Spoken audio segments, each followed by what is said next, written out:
and Schaefer. Happer and Schaefer. It's Happer and Mike. All right, good morning and welcome in. Happy Monday. It is Happer and Schaefer here on 1620 The Zone, 1620thezone.com, and the Zone Radio Network. I'm Connor Happer alongside Mike Schaefer and Joey Warcola. Good morning, gentlemen. Good morning, Connor. Good morning, Mike. And Buenos Dias, Madrid. Nice. Very good. Very good. Good morning, Joey. Good morning, Connor. No foreign language. That's from good. me. That's good. We probably try to stay away from those as much as possible. I guess I could go parlez-vous français, I guess, given one of our topics today. You could. Yes. That's right. We're already speaking French in the chat this morning. Ooh. It's just Well, fantastic. Oh, look French at that. ones. All right, so we over the weekend we have a lot of stuff to talk about right out of the bat here. So shout out to our friend Ian who came in the studio and got under the hood a little bit. We should, in theory, sound better right now. I think we sound better in my ear. I think so too, because I'm not hearing any echo when my microphone is on at the moment. I'm not sure if you guys are hearing it. I got to adjust the headphones just to make sure. I got to I don't know if this person is messing with me, but I got a text from a friend that says my mic is muted. That doesn't sound right. Is that true? Your mic is not muted. Okay. It All is right. on. Everybody can hear us? Question mark, question mark, question mark. I'll check the StreamYard just to make sure we are good. All right. I would assume so. All right. That's good. That's good. So we should sound better. And according to what I'm hearing in my ears right now, we do. So thank you, Ian. Yeah, I'm going to take your guys' word for it, but I'm sure it is better. You can't hear anything? Well, no, I mean, I can hear it. It doesn't sound dramatically different to me Really? than any other time. Oh, yeah. A lot of it is I can't separate the voice that I hear from you that isn't necessarily through the ears. Like, does that make sense? No. Okay. Explain that to me again. All I hear is the voice, like you talking out loud, not what is being filtered through the microphone into the headset. Really? Yeah. Same with Joey. I don't hear the noise coming through the headset. I just hear the outwardly spoken noise. Really? Yeah. I don't know if it's a filter of the hearing aids that I wear or what. It has. It's been that way for has to every be. time I've ever done radio. So when people are like, I never know that's how it so there's was. times where it's like my headphones may not even be working. I wouldn't know until we go to a caller or a commercial break because then other outside noise comes in. So what do you hear when the callers come on? Well, then I hear that. Okay. But But you when it's the in the prominent person in noise. the studio, I never hear Interesting. the volume through the as Interesting. it's intended. Interesting. So I have no idea if it sounds good. So you really don't even need headphones until, like you said, the callers come theory, through. yeah. So I think it helps somewhat with volume control, That's good. which is going to be really loud if this microphone arm continues to just sync every single time Yeah. because we just can't have equipment that actually works. All right. Yeah. Yeah. So I'm going to lose it today if this continues to do it, which it feels like it's going. it's gonna keep probably falling. But Prepare yourself for just an unnecessary outburst. all right. We will do that. No, in theory, the sounds that pang off of our higher ceilings in here should be gone. Is that what they determined was the largest issue? Is that there's more space? Yeah, I think it was some settings with the microphone too that I know very little about. Yeah. But there was some acoustic stuff in here Okay. too that probably needed to be adjusted to. And I think we got there, which is absolutely fantastic. I was told by our dear friend Ian that it becomes now extra important that we talk directly into the microphones. That's good. So I'll try to lower my chair so I can work down here to the microphone. You may have to hold what we're- or something along those lines, but yeah. Entire time. yeah, Super normal. that's how it was in the other studio for a long time, Pretty much. as well. So so we have that to start off the show, and we sound incredible here on 1620 The Zone. And then we have a variety of other things that happened this weekend, including but not limited to a disaster that happened at Werner Park. A disaster. Indeed it was. I mean, for some. For others, it was a boon. It's a great day for charity. A great day for content. Great day for charity. Great day to be a spectator. Yes. That's the extent of the list, I guess. But Yeah. that encompasses more than it doesn't. So, if you were with us last week, we first of all had our night out at Werner Park with the Omaha Storm Chasers, which is absolutely fantastic. I think we both did not embarrass ourselves in terms of I was happy with it. throwing strikes. I was thrilled to see you guys not embarrass yourselves. Yeah, it wasn't bad. I don't think anybody really did. I wasn't even sure if Joey had made it in at time, and then I looked up, and then Joey was there with the other guys. I got stuck in traffic, and there was a commotion outside the ballpark as well. There was a commotion. There was multiple commotions outside the ballpark from the sound of things going into Friday. There was a commotion because they were giving away the ice cream jerseys, which were great and went very fast. And then, I was informed that there was an altercation in the parking lot. After I came in, I didn't see any of that. I heard from multiple people about this altercation. Did we ever figure out what it was about? No. Okay. I assume. Well, I shouldn't say. Maybe you guys did, but of the people that informed me that there was an altercation, nobody knew what had prompted said altercation. I assume it was just about parking. Joey, are we on the radio? Are we on the air? That's what I'm checking. Okay. I missed a setting on our little software. There was issues this morning. I had to call Chris Prude on, so I'm checking right now. Okay. All right. So keep talking. Let us know when we get there that we get a YouTube comment that says the radio is dead.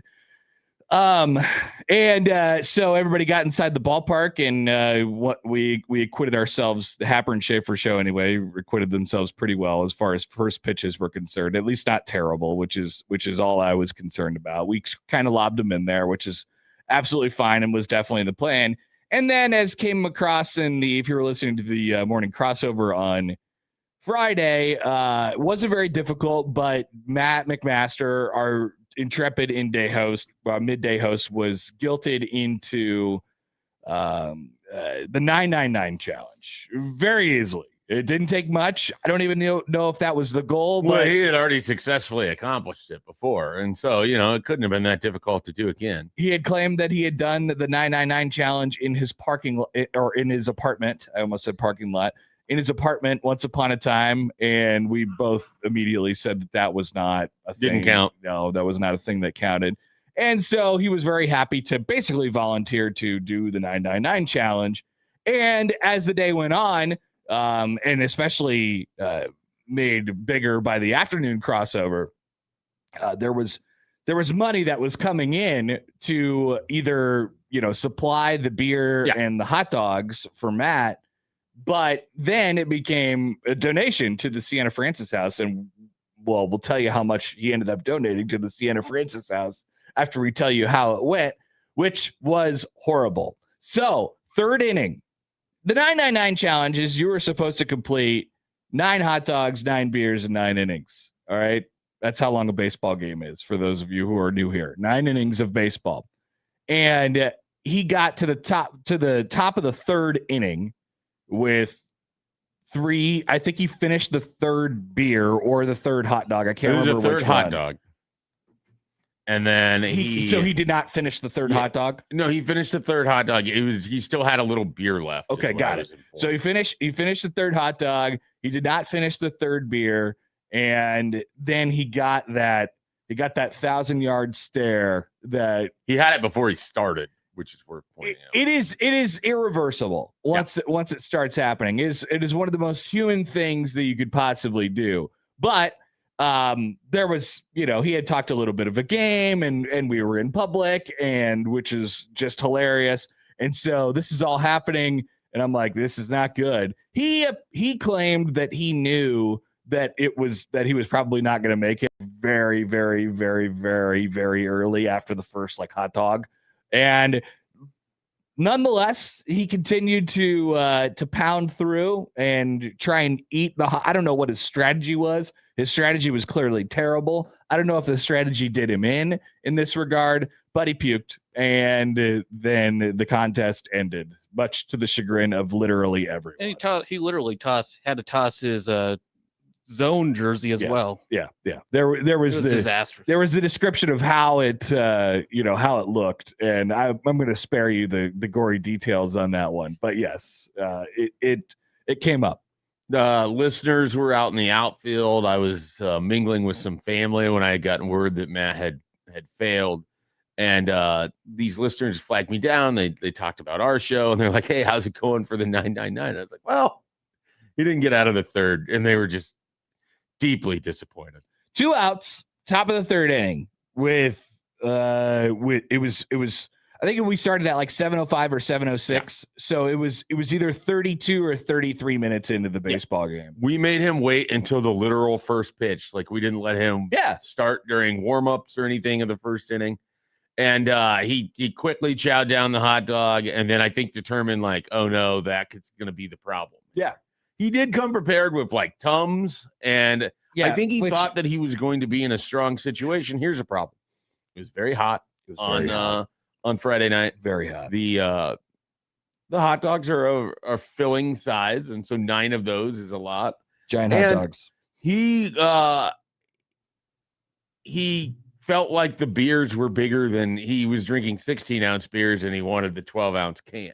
Okay. And so he felt like he was going to end up with more overall beer than what he was initially planning. I suppose that's up for debate. I don't know the rules at all. As far as I know, it's 9 beers, 9 hot dogs. You get what's at the stadium. Okay.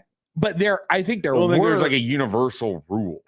I think there are 12-ounce options at the stadium. But they probably weren't. You just have to find them. Light beer either. I think it's like they have regular cans of Busch Light. I think if you go to the right place. I give him a ton of credit for falling for our trap.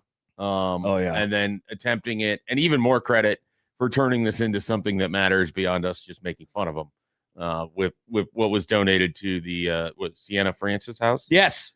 And so you have the exact number. I have like the ballpark in my head. So it was like 1435. So he ended up, like we said before, getting a whole bunch of donations to his Venmo, of which he was going to donate to the Sienna Francis house. The proceeds to we have enough money to buy beer and hot dogs all night long, which would have probably cost no more than. I think he reached that maximum $200 pretty quickly into when this turned into like something. Well, I mean, we had committed money to it.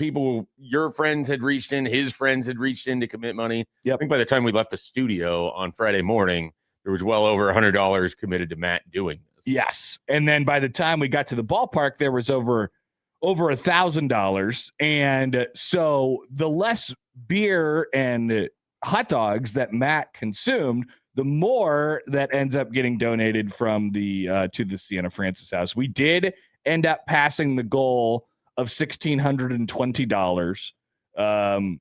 Matt ended up donating. Well, I think he had to buy beer, hot dogs, and then Ubers to the stadium and from the stadium.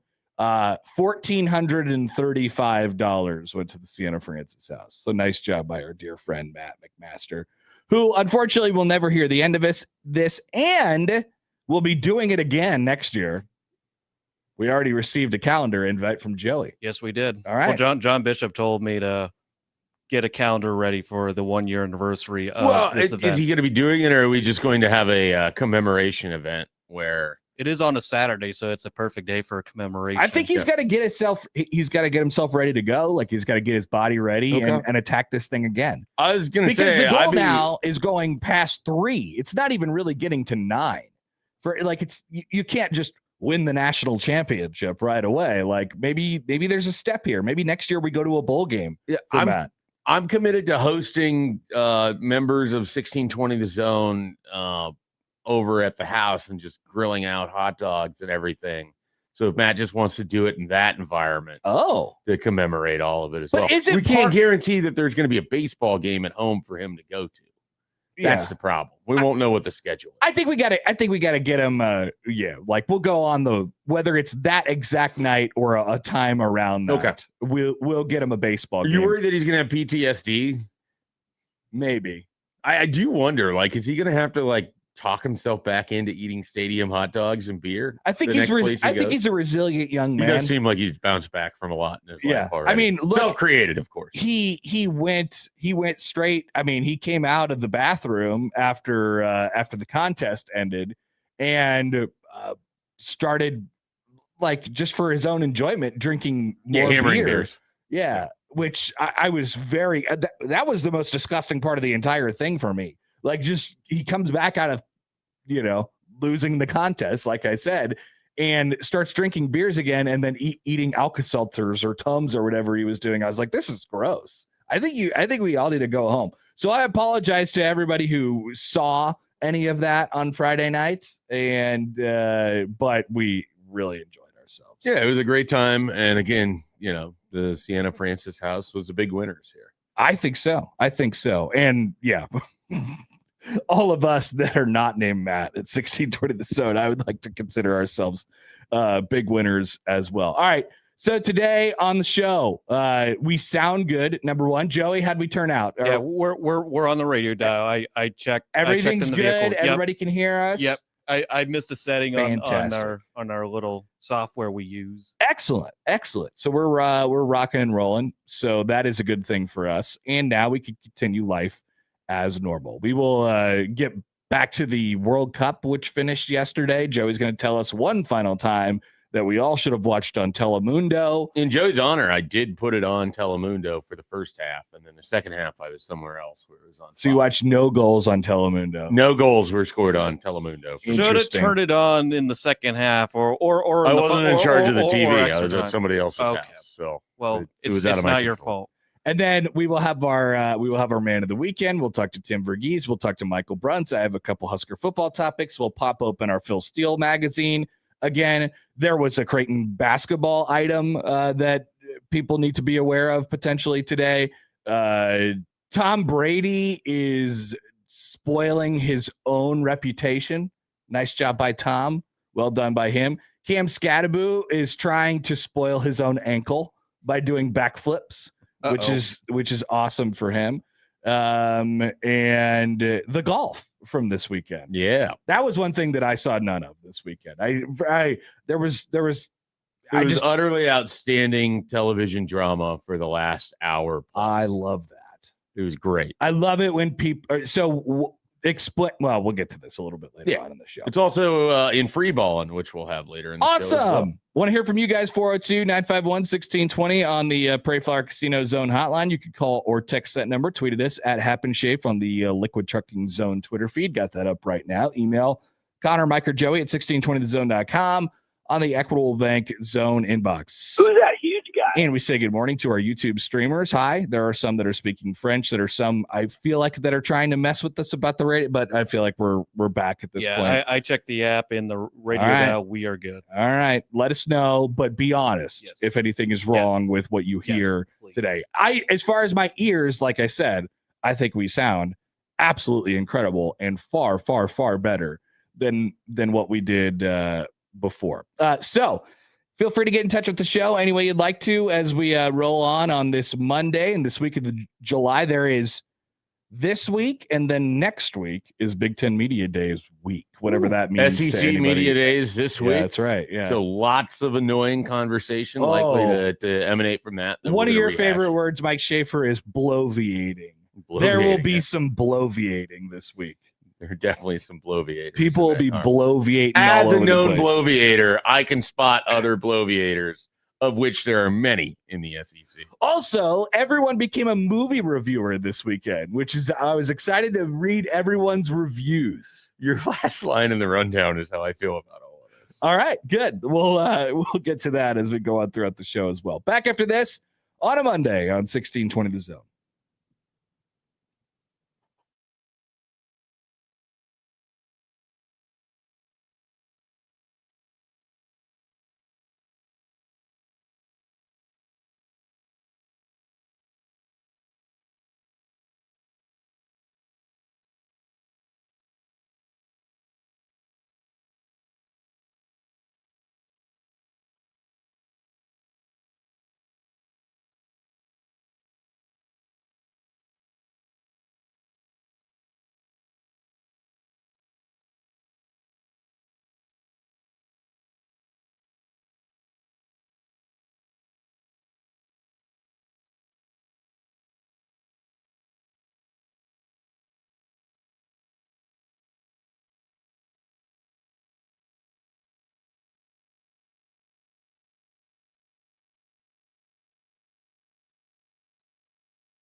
All right, Happer and Schaefer rolls on 1620 The Zone, 1620thezone.com. Good Monday morning, everybody. 6:25. Today is going to be 1 million degrees. So I think now what my weather app says anyway, people will tell me to not use the weather app, but the weather app says it breaks after today. But what happens before it breaks is the hottest day ever. Today it's going to be very, very, very hot. 98 degrees, according to what I have. I'm sure the what do they Feels call like it? Heat index. Oh, yeah. I was gonna say wind chill. I don't think that really applies. wind here. chill low, or is it hot? How does that work? The wind chill. I don't know. Does a wind chill even exist when it's on the?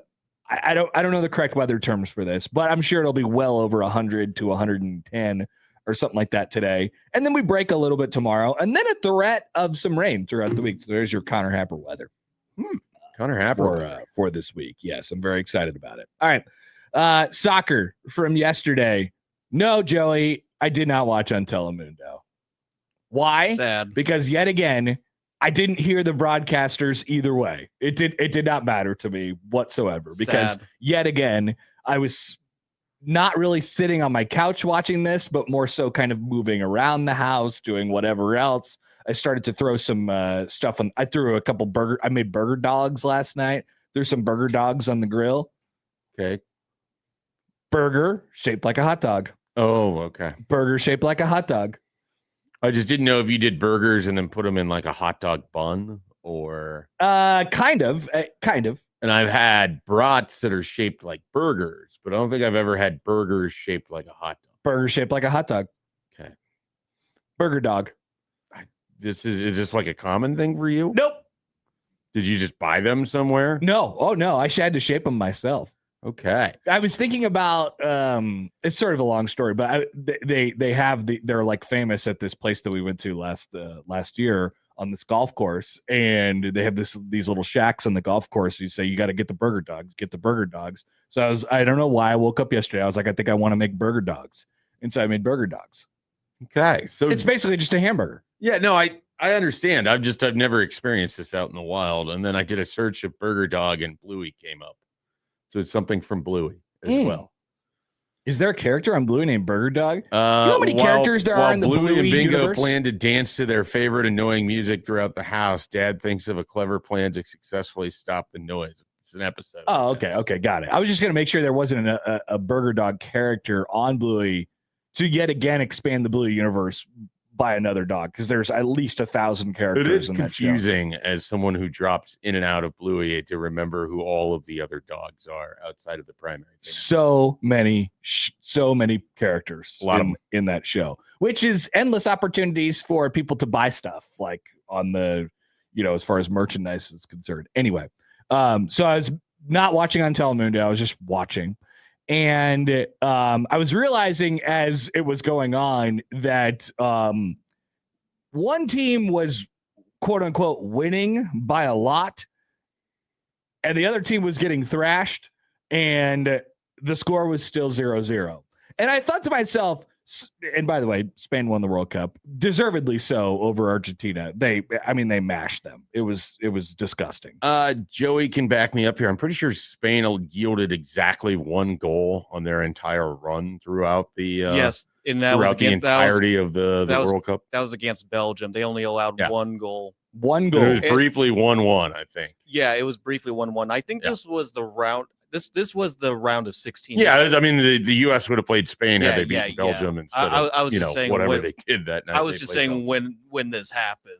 Yeah, but yeah, they only gave up one goal throughout the entire tournament, and they haven't lost in like 32 matches because they won the last 2024 Euro.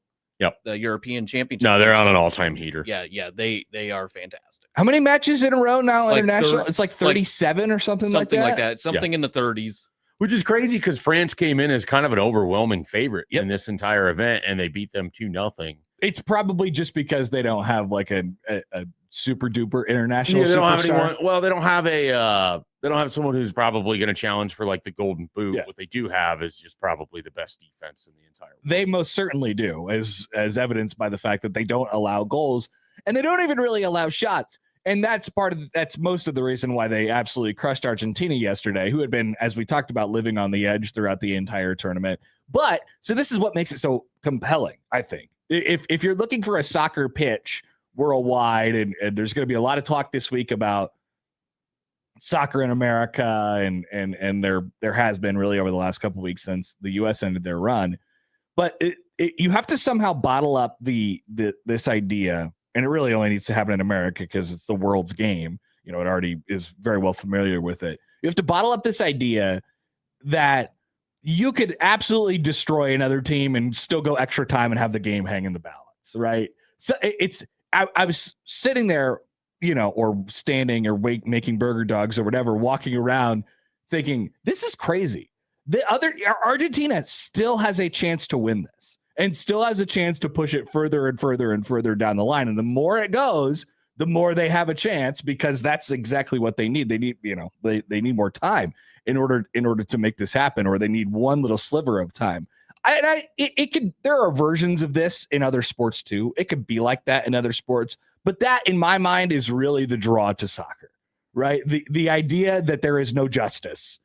A lot of times there is justice, but sometimes there's not, and it's in the most important games. And I don't know how you could sort of market that or bottle that up or something, because I think that is soccer's thing. That is its defining quality. Yeah, I mean, it to me is soccer similar to that of hockey, and then also you can throw baseball in there, where you can have one individual on the other team have such an incredible performance that even though you are clearly showing better or look better or whatever, it doesn't matter, because if a pitcher is on a heater, if a goaltender is on a heater, right. Or in the case of Argentina, the goalkeeper, he had 11 saves yesterday. I mean, it wasn't like Spain wasn't doing anything. The old Simpsons joke of there's just three guys passing the ball back and forth for an entire half. They were pressuring them the entire time. No, it wasn't that time. at all. They just couldn't break through until they finally did on what was just an incredible goal when it happened. And of course, you had a couple false finishes that led up there. You had another goal right after that was disallowed. So this ends up being a 1-0 game, in large part because Argentina's goalkeeper, Emiliano Martinez, 11 saves on 12 shots on goal. He was incredible in that game. It reminded me a little bit of Tim Howard. I mean, against Belgium. There wasn't a lot of one guy's keeping you in this game. Like Belgium outplayed the United States incredibly in that. And once Fernandez got that second yellow card and they were down 10 men, I was just telling myself there's going to be a point where Spain's going to eventually get past Martinez, and they sure did in that second half of extra time immediately. But it took them all the way into what, the 107th minute. Yeah. Like that's incredible. And Argentina never had an opportunity, never got a shot opportunity until like the very end of the game. Just Spain's defense is real suffocating. Right, They shut down two of the three best teams in the world. Well, they have some of the best center backs in the world. Yeah, absolutely. It starts there. And then their goalkeeper's obviously incredible. Yeah. And then even Argentina, like they would get a few opportunities, and the best one, the guy basically just kind of put over the bar. And I don't even know if he puts it on the goal, if it even gets through the wall of Spaniards that were just like right there. I mean, one dude gave his entire face for this. Did you see? I did. I don't know how much money one would have to get paid to get blasted in the face by a Lionel Messi attempt on goal.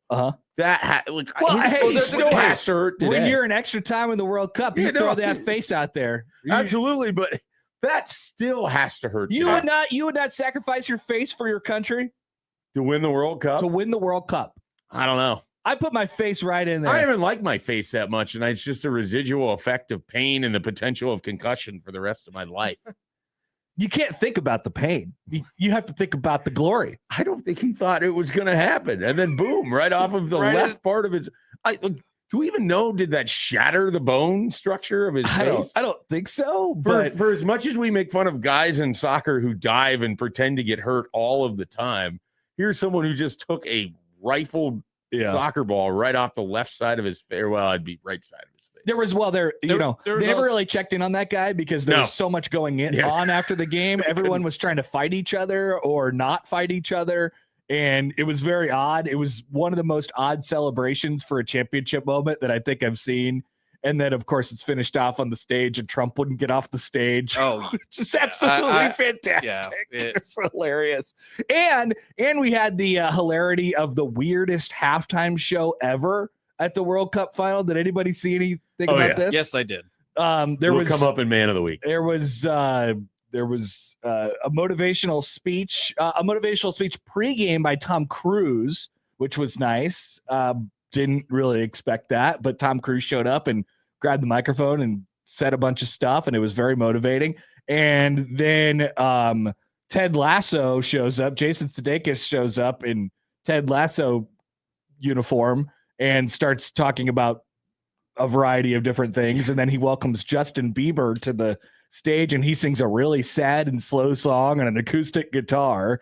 Shakira is there, shaking hips and everything. I know what I'm saying right now. Drops in. Sounds insane, but it's all true. Yeah, this all happened.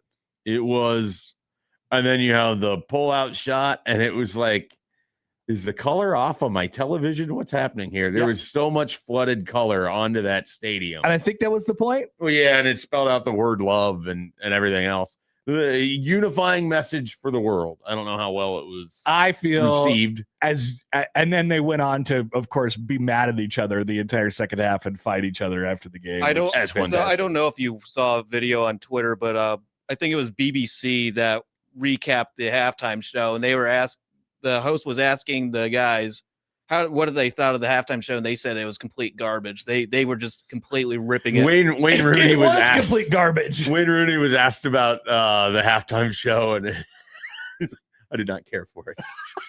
Great take by Wayne Rooney. A lot of people are going to criticize this World Cup for the mandatory hydration breaks, and then the extended halftime show, and then not starting right on time. It started like at 2:05, I think, if I remember correct. I guess they're so used to starting it right on the dot. Welcome to America. We don't start things on time. We start things at 05 and 07. Okay. Yeah. Or 17 if it's or a 7-Eleven if you've got to deal with 7-Eleven and you're the Chicago White Sox for like a 5-year stretch. That is true. That happens sometimes. All of those things. If the international reviews of the halftime show were not high. If you could sell the rights to start at a different start time that's not at the top of the hour, then you do it. Because as Joey said, this is Welcome to America. I don't think, whatever. Who cares if it starts at 2:05 or 2:00? I just know a lot of people were very upset. Like a lot of people outside of this country that aren't used to things starting late. I'm doubling down on that. I still think that we should have made the Europeans wake up in the middle of the night and watch these games. I still think that we should have put it on primetime. Yeah, I agree with that. Except, they make us watch their stupid events in the middle of the night and in the morning sometimes. Same thing with Australia. So why the hell? What the hell are we doing? Well, I'm trying to remember when.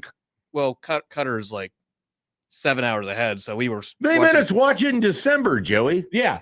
Well, yeah, because it was 9,000 degrees. Because they decided to stick the biggest tournament in the world in Qatar because of just extreme corruption. Yeah, I think we could have gone more American. So the fact that people are upset about it starting 5 minutes late, not the thousands of people who died in Qatar to build their stadiums, I think we're kind of missing the central issue. Are we on the books for any other World Cups anytime soon? So we're eligible. They're not eligible to bid 38 or later. Obviously, it's been a long time since we have. But I'd say just a note to the wise for next time. Next time we do this, it needs to be more American, more obnoxious, more weird, more American. You can put it on the board. The U.S. will not host a World Cup again until after 2046. They're probably going to host in 2038 because. Oh, really? There's so put it on the board. Well, the next world. So the next world. So basically, it has to go on a rotation for which nations can host. The next one, obviously, the first games are going to be in Argentina, Uruguay, and Paraguay which makes no sense. You've explained this to me, and I find it to be idiotic. The main games are going to be in Portugal, Spain, and Morocco, which Europe and Africa will have games, and then Saudi Arabia is going to host the next World Cup. That's going to be Asia. So you don't think we're going to host? You just think we're going to get games? We're going to host in 2038 because it's either going to be the North America or Oceania, which is New Zealand. Or wouldn't it be Asia? Or is that going to be? No, Asia is getting Saudi Arabia. Saudi Arabia will be in 2034. Okay. Put it on the board. Prediction. Yeah, I was I fairly confident that they weren't going to want it back in the United States. It's either going to be in North America or in Oceania. Oh wow. They kind of go into rotations on the federations, which you have to wait for like the next cycle. And it's very clear, as most people know, we're starting to now figure out that FIFA, as we talked about, is very, very corrupt. So just pay them off and get the World Cup again in 2038 and make it like, the Star Spangled World Cup. And like wear, cowboy boots and, a whole bunch of stuff like that. The Rootin' Tootin' World Cup. Absolutely. I think a cowboy themed World Cup actually is for the best.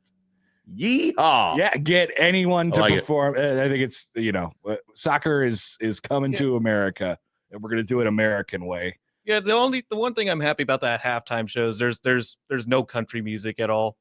We did not get any cowboys. I think it would have been made a lot better with a little bit of country music. That was terrible, whatever that was. As much as I enjoy Shakira, I mean, Shakira she's a treasure for the world. Shakira can do every halftime show she wants. She couldn't overcome everything else. That was exactly.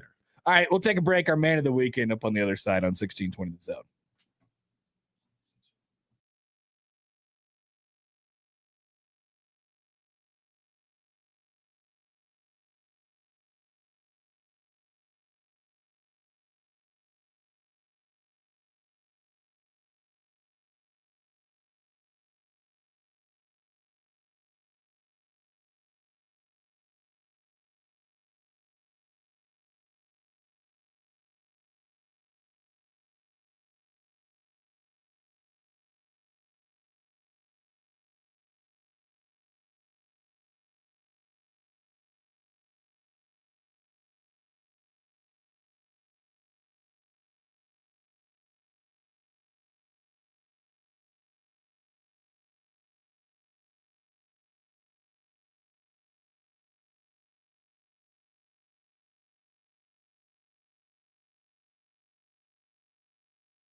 decision for man of the weekend is going down to the wire. It's going to be really tough. I think I got it, but I'm going to need another second. So somebody else go first. Man of the weekend. I can go first here. I am not going with a man. I am going with Muppets. Oh, The yeah, Muppets they were in there. We're part of the halftime show. Miss Piggy. They were probably the best part of the halftime show. They did the White Stripes 7 Nation Army. Awesome. They got involved with the Norwegian row. The Muppets are always great whenever you see them. They can never let you. Shout out to Miss Piggy. And Muppet adjacent, I suppose. Did you see the Cookie Monsters time yesterday? I saw several Sesame Street characters in the background, and that's why I was like, are they doing this all on a green screen? Cookie Monster claimed yesterday that he would eat a cookie for every goal scored. No, so you had a singular cookie. And people were commenting that Cookie Monster was starving to death during the match. That would be a concern.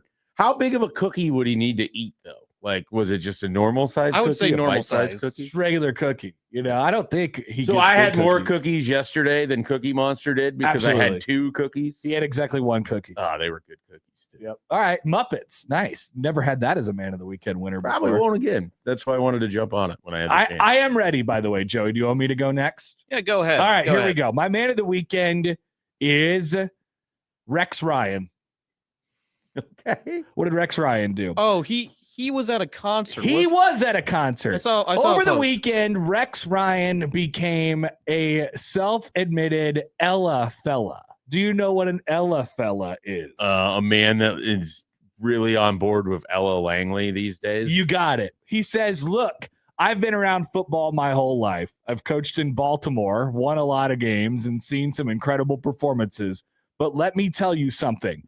Ella Langley had Baltimore in the palm of her hand tonight. As the kids say, I'm officially an Ella fella. I don't make the rules. And then tagged Ella Langley. So he went to a concert in Baltimore at the football stadium, saw Ella Langley, and fell in love and said, you know what? I'm an Ella fella. And then got a shirt that says Ella's Fellas on it. So shout out to Rex Ryan, who understood. He probably didn't want to go to the concert. He's probably like, what is this? What's going on? And then he went to the concert and said, you know what? This is great. This is absolutely fantastic. As a person that certainly pays attention to music and celebrity trends far more than I would, she is incredibly popular. Yes. Do you think there's like real staying power here, or is this like Yeah, I do. a moment in time and then, you know? No, I don't think this is like a no. I mean, depends on how long a moment in time, Sure. I guess, is for you. But I mean, she's been around for a little while and she keeps getting bigger. She may have done like her best, but she's in the mode right now where she's like featured on a lot of stuff. So I feel like this is going to be a thing for a while. It's always hard for me with country music in particular because it feels like every year or so there's someone that I'm told that is like this outstanding musician that all of a sudden is having stadium tours, and then like a year or two later everyone's tired of them. And sometimes they've earned it through outside decisions that they've made or things that they've said. Well, there's Zach Bryan for starters. He's still huge. He's huge, but Yeah. it's not like it used to be. Probably not. Zach Top is this name that I hear about all the time now. Yeah. Ella Langley, He's I think, coming up. falls in this He's on the category. come up. He has not reached Lainey stadium tour. Wilson was the Ella Langley of a few years ago, Probably. and I don't know if she's nearly as big as She's still was. going pretty good. Yeah. They're all going, but Yeah. I just feel like there's this visceral, white hot sun of this person's a massive star, and then everyone's just cast them aside to the next person. So I don't know what she needs Morgan to be. Wallen was in there before Zach Bryan. I mean, he's still way huge, right? So So all like, of these people are big, but it just feels like they're, I don't know. Maybe it's because they're the newcomer. but you asked, vibe like, of it. is she having a moment, or is it like going to be a thing? Like Morgan Wallen is a thing. Yeah. You know, so he passed that. And he's had long- many moments while he's been a thing. He most certainly has. So he has passed that threshold long ago. So I don't know what she needs to do to get there, but I think she probably will. I think she's going to be a thing. Joey, who's your man of the weekend? My man of the weekend, I know you want me to say Telemundo, but it's actually not Telemundo. It's a star from the Spaniards or Spain's team. Yes. Nico España. Nico Williams with the incredible header assist leading to Nice. that goal. That it was crazy because he had a kind of, I'm trying to explain it. He was trying to back up because the ball was kind of overshot over him. Yeah. And then he kind of raised his head and just nodded back to Ferran to hit that goal for Spain. I just thought that was incredible. Absolutely. Which wasn't even that guy's like strong foot either, and he still blasted that thing home. Yeah, he definitely did. One of the remarkable things to me about watching the World Cup is just how many decisions get made in an instant that have to happen to lead to these goals. And it's just like that guy. The windows are so tight. Yeah. Like for not only decision making, but also like for the ball, like the ball barely getting by someone is, it creates great opportunities. I don't know. I don't know if you saw Messi's attempt near the very end, but the one that went off the face. No.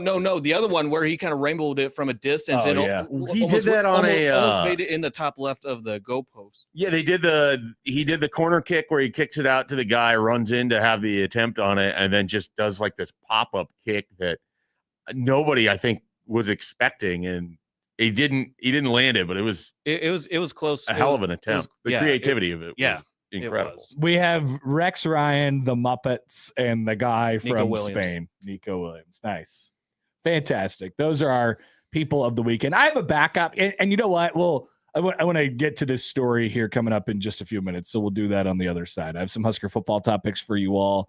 Joey's headlines, Tim Verghese, Michael Bruntz, free balling, accountability, all still to come. Balls of steel. We are 1 hour down here on this Monday on Happer and Schaefer on 1620 The Zone.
All right, just shy of 7 o'clock, 6:59 here on a Monday morning. Happer and Schaefer on 1620 The Zone and on 1620thezone.com. Connor Happer, Mike Schaefer, Joey Warcola with you. Over the weekend, some people are cynical, and I'm going to choose to see the good. There's a lot of publicity stunts going on at all times. We've mentioned briefly the Tom Brady one that is going on right now, which we could talk about a little bit later on in the show. Here's a good one for you before we get to some Husker football this morning. Did you see what J.J. Watt was up to this weekend? Of course I did. You were ramping up. You were ramping saying I was like going to be really surprised. Yeah, no, I didn't see. Joey, did you see what J.J. Watt was up to this weekend?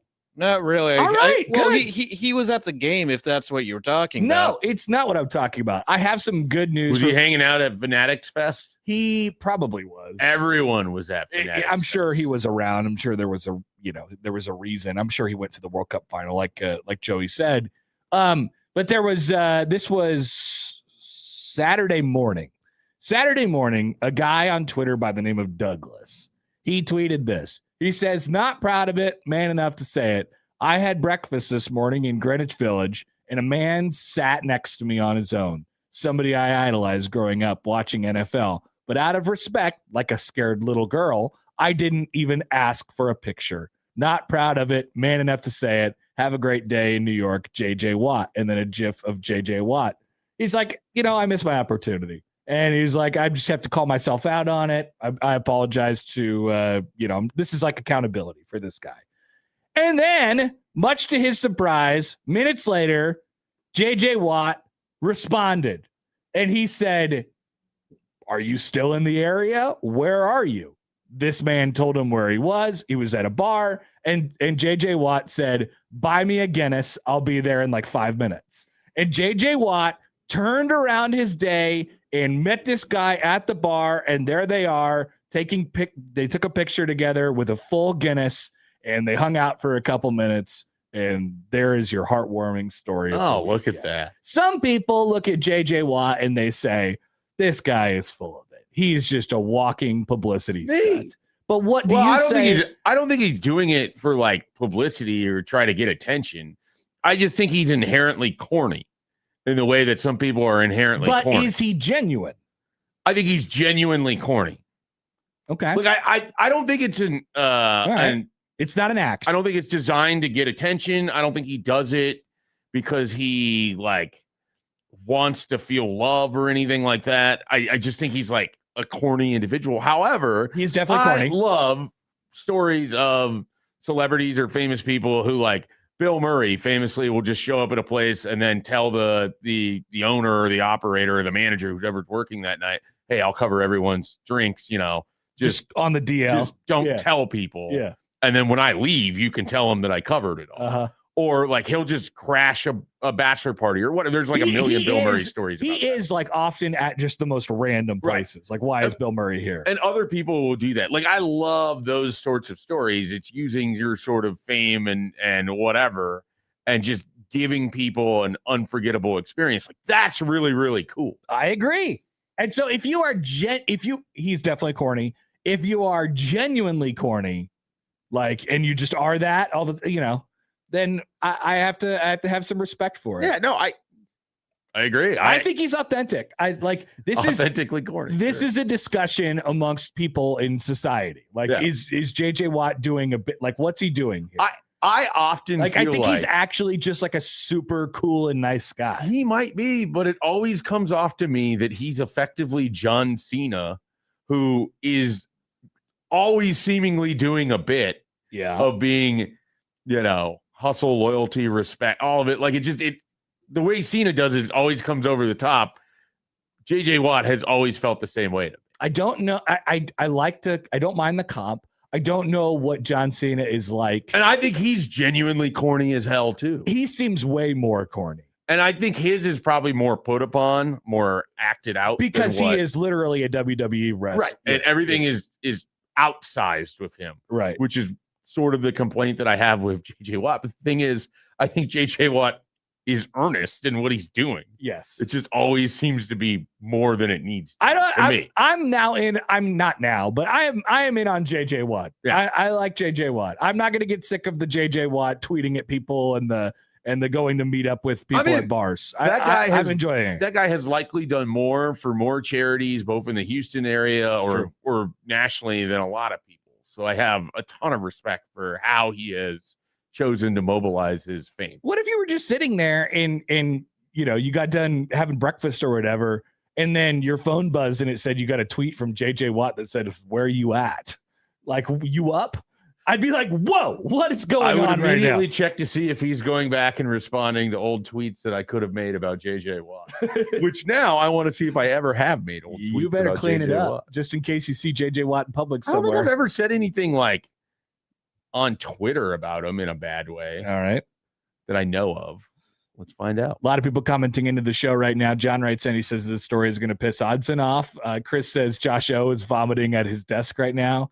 That would be another vomit for Josh. He would take the lead in the vomit category at 1620 The Zone. Cracky says Josh O is screaming at his radio right now with this discussion. Mike says Odson hates that guy. He does, and he will maintain that this is all some sort of I don't know. I don't want to put words in his mouth. Some sort of act. I saw this and I'm like, you know what? I'm giving in.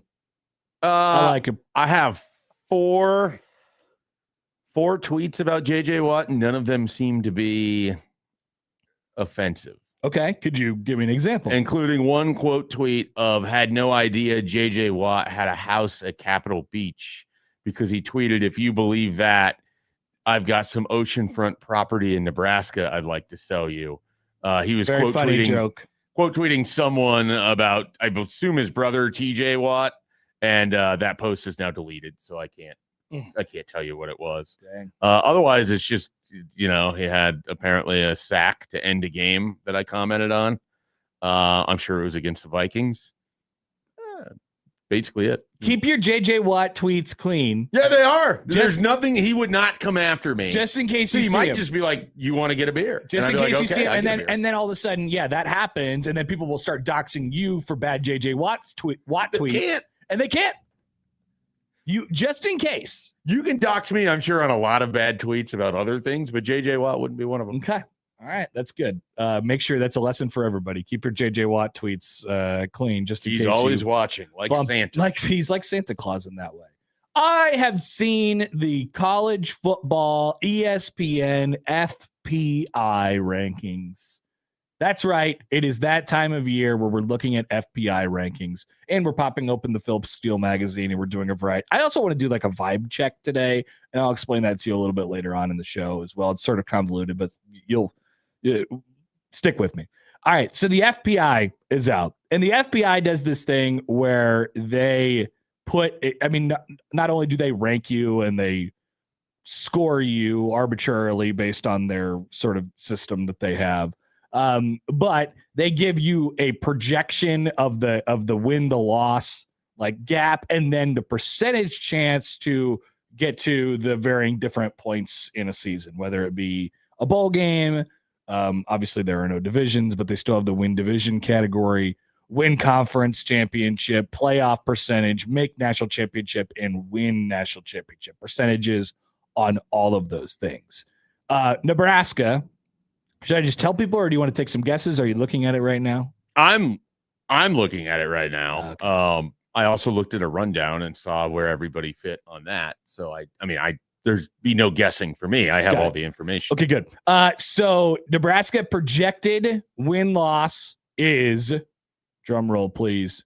They come in at number 30, and they are 6.7 and 5.3. As you may know, Nebraska's win total in most Vegas sports books is 6.5 at the moment. And as you're going to see this more and more over the next 6 weeks, there will be record predictions that start to come out really now, as the magazines have come out and all these different things. And next week, the conference will be projected, from top to bottom by Cleveland.com or whatever it is. It's the Big Ten. It's too stupid to do their own poll. You will see almost everybody within the 6 or 7 win category. That is my prediction on predictions this year. almost everyone that is going to predict a Nebraska record is going to say either 6 or 7 wins. I think there will be, and we'll talk about this later, there will be a few that maybe for show, they go out on the limb a little bit for Nebraska, but 6.7 and 5.3 is what they have. That rounds up to 7 and 5. It gives Nebraska a 74.5% chance to go to a bowl game, which when I saw that number at first, it kind of hit me as like, oh, that's pretty good. I mean, that's pretty high. If you think they're going to win, if their win total is 6.5, and you think they're going to sit in between 6 or 7 wins, a 74.5% chance to go to a bowl game is like, I mean, that basically tells you they're going to win at least 6, but everyone else thinks they're going to win no more than 7. So like the varying, the spread of it is right. The ceiling and the floor are very close to each other, according to, I guess, what I'm getting off of this anyway. Yeah, it's fascinating sort of looking at this with the breakdown of the projected wins and losses. They have it broken out by decibel. So you have Nebraska at 6.7 wins, 5.3 losses. There are like 5 other teams inside the top, let's see, 30 here, I guess, is Nebraska's at 30, that basically have that same spread with Missouri at 6.7, 5.3, Florida 6.7, 5.3. Somehow Florida State is 6.7, 5.4. Not entirely sure how that works. South Carolina and Auburn. So a bunch of teams like in a similar sort of range as Nebraska, but also perceived to have the potential of that upside where it's like, okay, they may not have as many total wins, but the team overall is expected to be good enough that you'd put them at 30th. Yeah, which is, it's fascinating because all summer long and really all off season, one of the things that I think we always mention is, well, maybe the ceiling isn't very high this year because of what the schedule is and blah, blah, blah, but the floor is relatively low. And for that reason, people have been saying, oh, well, I think the spread and the difference between the floor and ceiling is quite You mean large. the floor is high? No, I think people have been saying the floor is quite low. Okay. Isn't the floor low, meaning they could go like 1-11? That's what you mean? I mean, not that low, but 4-8. Okay. All right. That's pretty low. Yeah. So I guess I'm sort of the opposite. I think the floor is high where the worst I could see them doing is 5 and 7. I think so too. Okay. All right. I think I so just wanted too. to clarify. But these are things that I hear. Oh, yeah. No, yes. So, okay. All right. So I actually think the difference between the floor and the ceiling, like this is an accurate, minimal. This is an accurate portrayal of, I think, the feeling on Nebraska. I mean, this lines up where you and I have sort of been for a while. They're going to be pretty decent, but they can't be that good because of, number one, what their schedule is. And there's nobody that really believes in them that way anyway. Sure. And so, like, I don't know, 80-90% of the predictions are going to come in over the next couple of weeks, and they're all going to say either Nebraska goes 6-6 or 7-5. And there will be a few on the outskirts of that. And I think there will be very, very few on the outskirts of that. Meaning, I think there will be, like I said, everybody's in the 6 or 7 range. Some people are going to say 5 and 7. Some people are going to say 8 and 4. And almost nobody is going to say 9 and 3 and 3 and 4 and 8. Oh, like almost nobody. And so that spread is just so tight. And that tells you the margin for error that Nebraska's dealing with this year. It's very, very thin, which is sort of scary in a way because, I mean, they haven't necessarily been a lock to win the games that they've been supposed to win over the last several years. Yeah, and it also sort of undercuts enthusiasm because it feels like you're kind of locked into this range already that puts you right back to where you've been the last couple of years. So it doesn't feel like things could be dramatically different. Even if they're clearly a better team overall, it seems like they could still be capped out at 8 wins if they're even able to get there. Right. And I'm not even convinced that they're right. Yeah. I mean, same. I'm held pretty steady at 7 and 5. Ever since we. Do you think you'll get the summer excitement bump where, like in August, you'll be like, you know what? Let me knock that up one more. Maybe. I think I don't know. Last year I fought against that the entire time, swore I wasn't going to do it, and then like the week before the season started, switched from 7 and 5 to 8 and 4. So happens to everybody. Yeah, no, I mean, there's always that possibility. I certainly, the more I look into things, the more I can kind of make cases for why things could be better than it seems from the outside. It can also be the same the other way. It just really depends on how critically you want to look at things. So, but yeah, we are definitely going to be in that portion of the year where whatever you hear from Matt Rule, whatever you hear from the players, however you choose to ascribe things, you can talk yourself into stuff. Because there's going to be a lot of headlines, a lot of stories. There's a lot of stuff we don't know. Like they have a lot of returning players we do know, and then at critical positions, you have a new defensive coordinator, you have a new quarterback. You could have a fundamentally just different offense and philosophy. Yeah. Defensively, but it's interesting that there's all those questions that we've been talking about all offseason, and those make up a giant portion of what you're going to be this year. And yet, I mean, that describes a situation, like you said, quarterback's new defensive coordinator, and all these sort of different things going on, the reset, as we talked about this offseason. And yet the floor is not low. Like the floor is relatively high. To us, yeah, how we view it. That's sort of, I mean, I think that's real. That's, again, like, I think I've said this a while, like, I see no way they lose any of the first 3 games. I don't think they go winless in conference play. So it's really hard for me to see a season that could be worse than 5-7. I like have a really tough time with that. Unless the bottom just completely falls out or injuries or whatever. Well, if they lose those first 2, if they lose to Maryland and Michigan State right out of the gate, then the wheels just come off. Yeah. Yeah, and that's entirely possible. Entirely possible, but I don't think it's going to happen. So teams ranked, this is from ESPN's FBI, teams that are ranked higher on the schedule. Ohio State is number 1, Oregon is number 4, Indiana is number 6, Iowa is number 25, and Washington is number 26. Teams that are ranked lower on the schedule, once again, Nebraska is at 30, Illinois 39, Maryland 61, Michigan State 65, Rutgers 67, Ohio 97, Bowling Green 123. And then obviously there's your North Dakota, which is your 12th game, and they're not on the FPI because they're an FCS team. There are, by the way, as we mentioned before, 138 teams in FBS football this year. And like we said, Bowling Green is number 123. So that's bottom 15 in the country. And then Ohio is almost at 100 as well. Like you said, it's hard for me to imagine them losing any non-con games.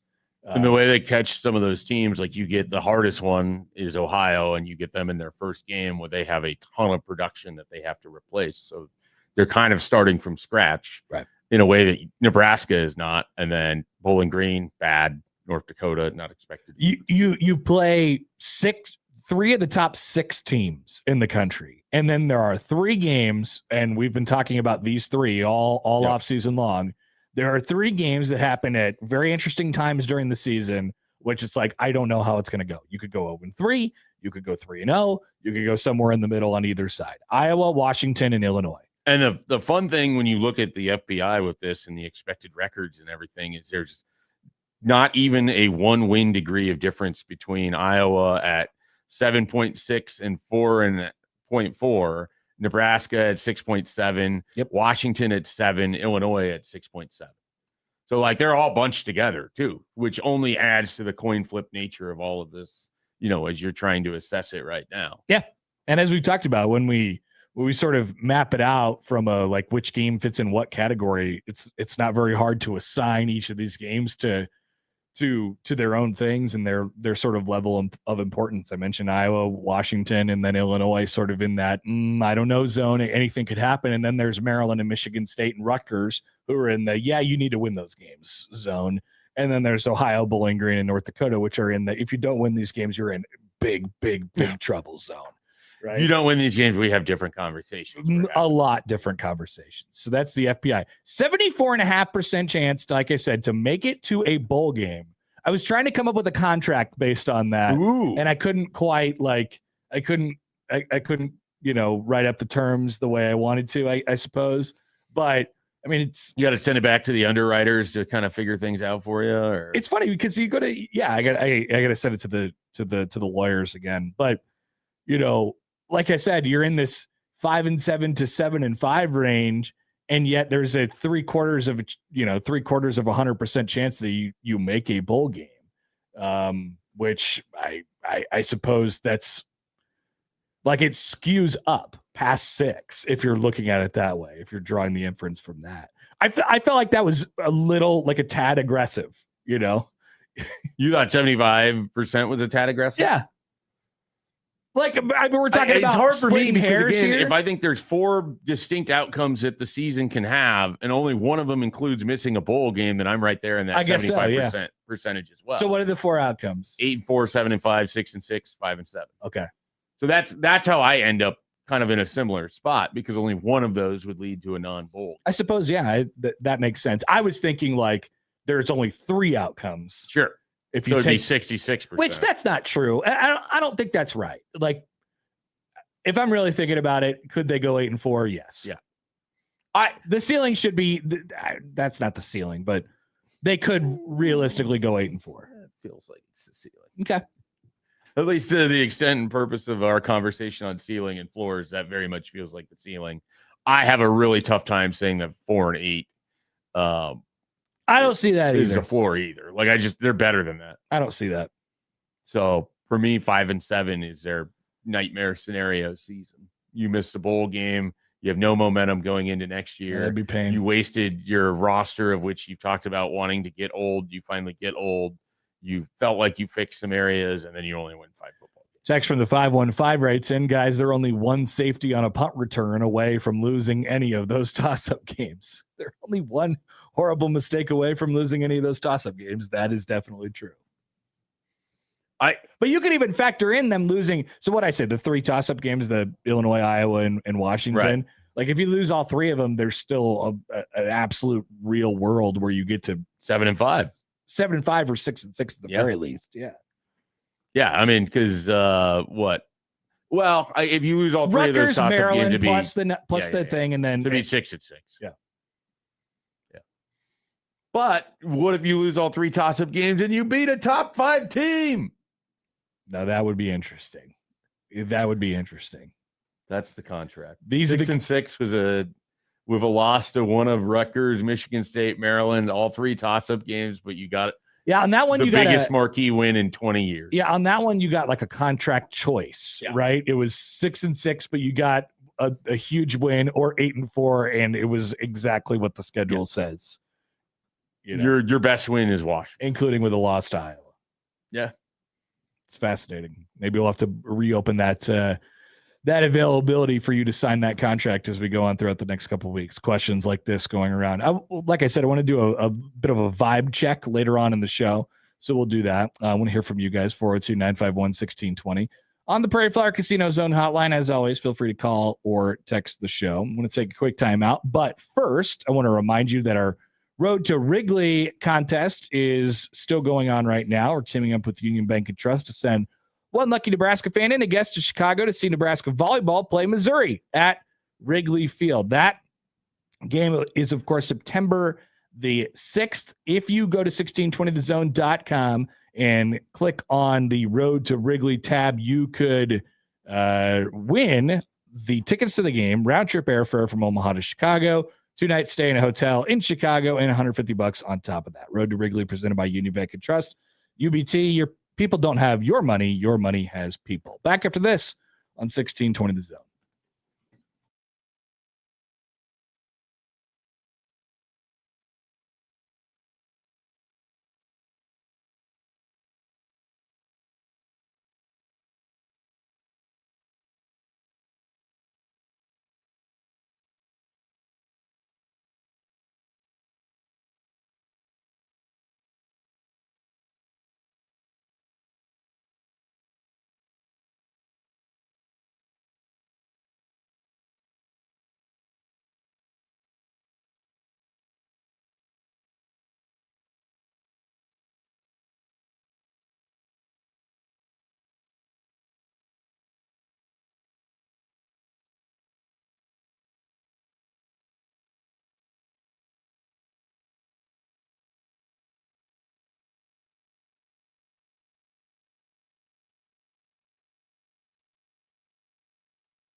All right, Monday morning, this week's half-off deal, 1620 The Zone, is Red Door Wood-Fired Grill. You'll receive $50 worth of gift cards for just $25. That is our half-off deal this week. Red Door Wood-Fired Grill, located at South 67th and Center in Exarban Village, which is absolutely fantastic. Great location, and you have a chance to score a sweet deal Friday at 9, 1620thezone.com. Once again, $50 for just $25 to the Red Door Wood-Fired Grill.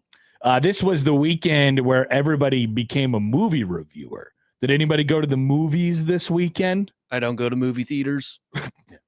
Joey's out. They don't have movies and Telemundo. Okay, hang on. Is this a principled stance? No, I'm just not a fan of going to movie theaters. Seems principled. Yeah. I don't know what the principle is, but Joey, can we drill in on this, or would you rather not? I mean, if you want, I just don't like watching with a bunch of random people. And, okay. And I like to be in control of my experience, and then if I what do you say, Joey, when someone tells you like this movie, you need to see it in? I could wait. Joey doesn't believe in screen. There's no change for him. Okay. You can watch it at home the same as he could on. I guess. I mean, if you got a really big TV and you could just turn the lights out and recline the chair. Well, a lot of this, you're not a big movie guy anyway. I'm not a big movie guy as well. But if I also have to go to the restroom or something, I need to stop the movie for something, or someone calls me, I can just stop it and attend to that and then watch the rest. That is true. That is famously the advantage of watching a movie at your house. I'm like the opposite of Joey, where for years I would attend lots and lots and lots of movies, and now I never get to any movies ever.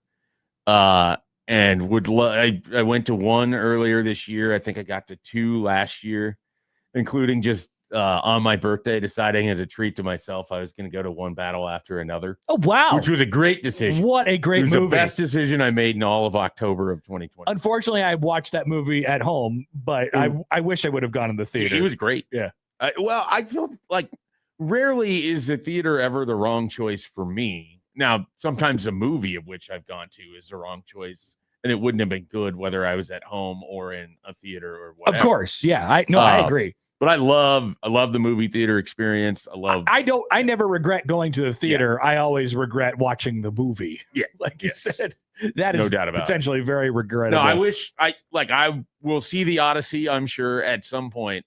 It seems very unlikely to me that I'm going to get to see it in a theater. There are certain movies that come out that become like, I don't know. It just like totally breaks contain. And it's, in this case, it's, I suppose, the director. But I've never known people to walk around the street and be like, I love Christopher Nolan. You know Josh Peterson. I do know Josh Peterson. He is generally the exception to many conventional rules. Yes. But it's not, in general, it's not like people are walking around as like, I'm a Christopher Nolan guy. There's Peter Krenzer, who's watching like all the movies in like span of 3 days. Peter is also a movie buff. Yeah, I mean, he's Josh is Odson is the same. I mean, there's certain directors that I will watch what they make because I'm generally interested in what they do. Right. But I don't like. I like the track record of what Christopher Nolan has put out.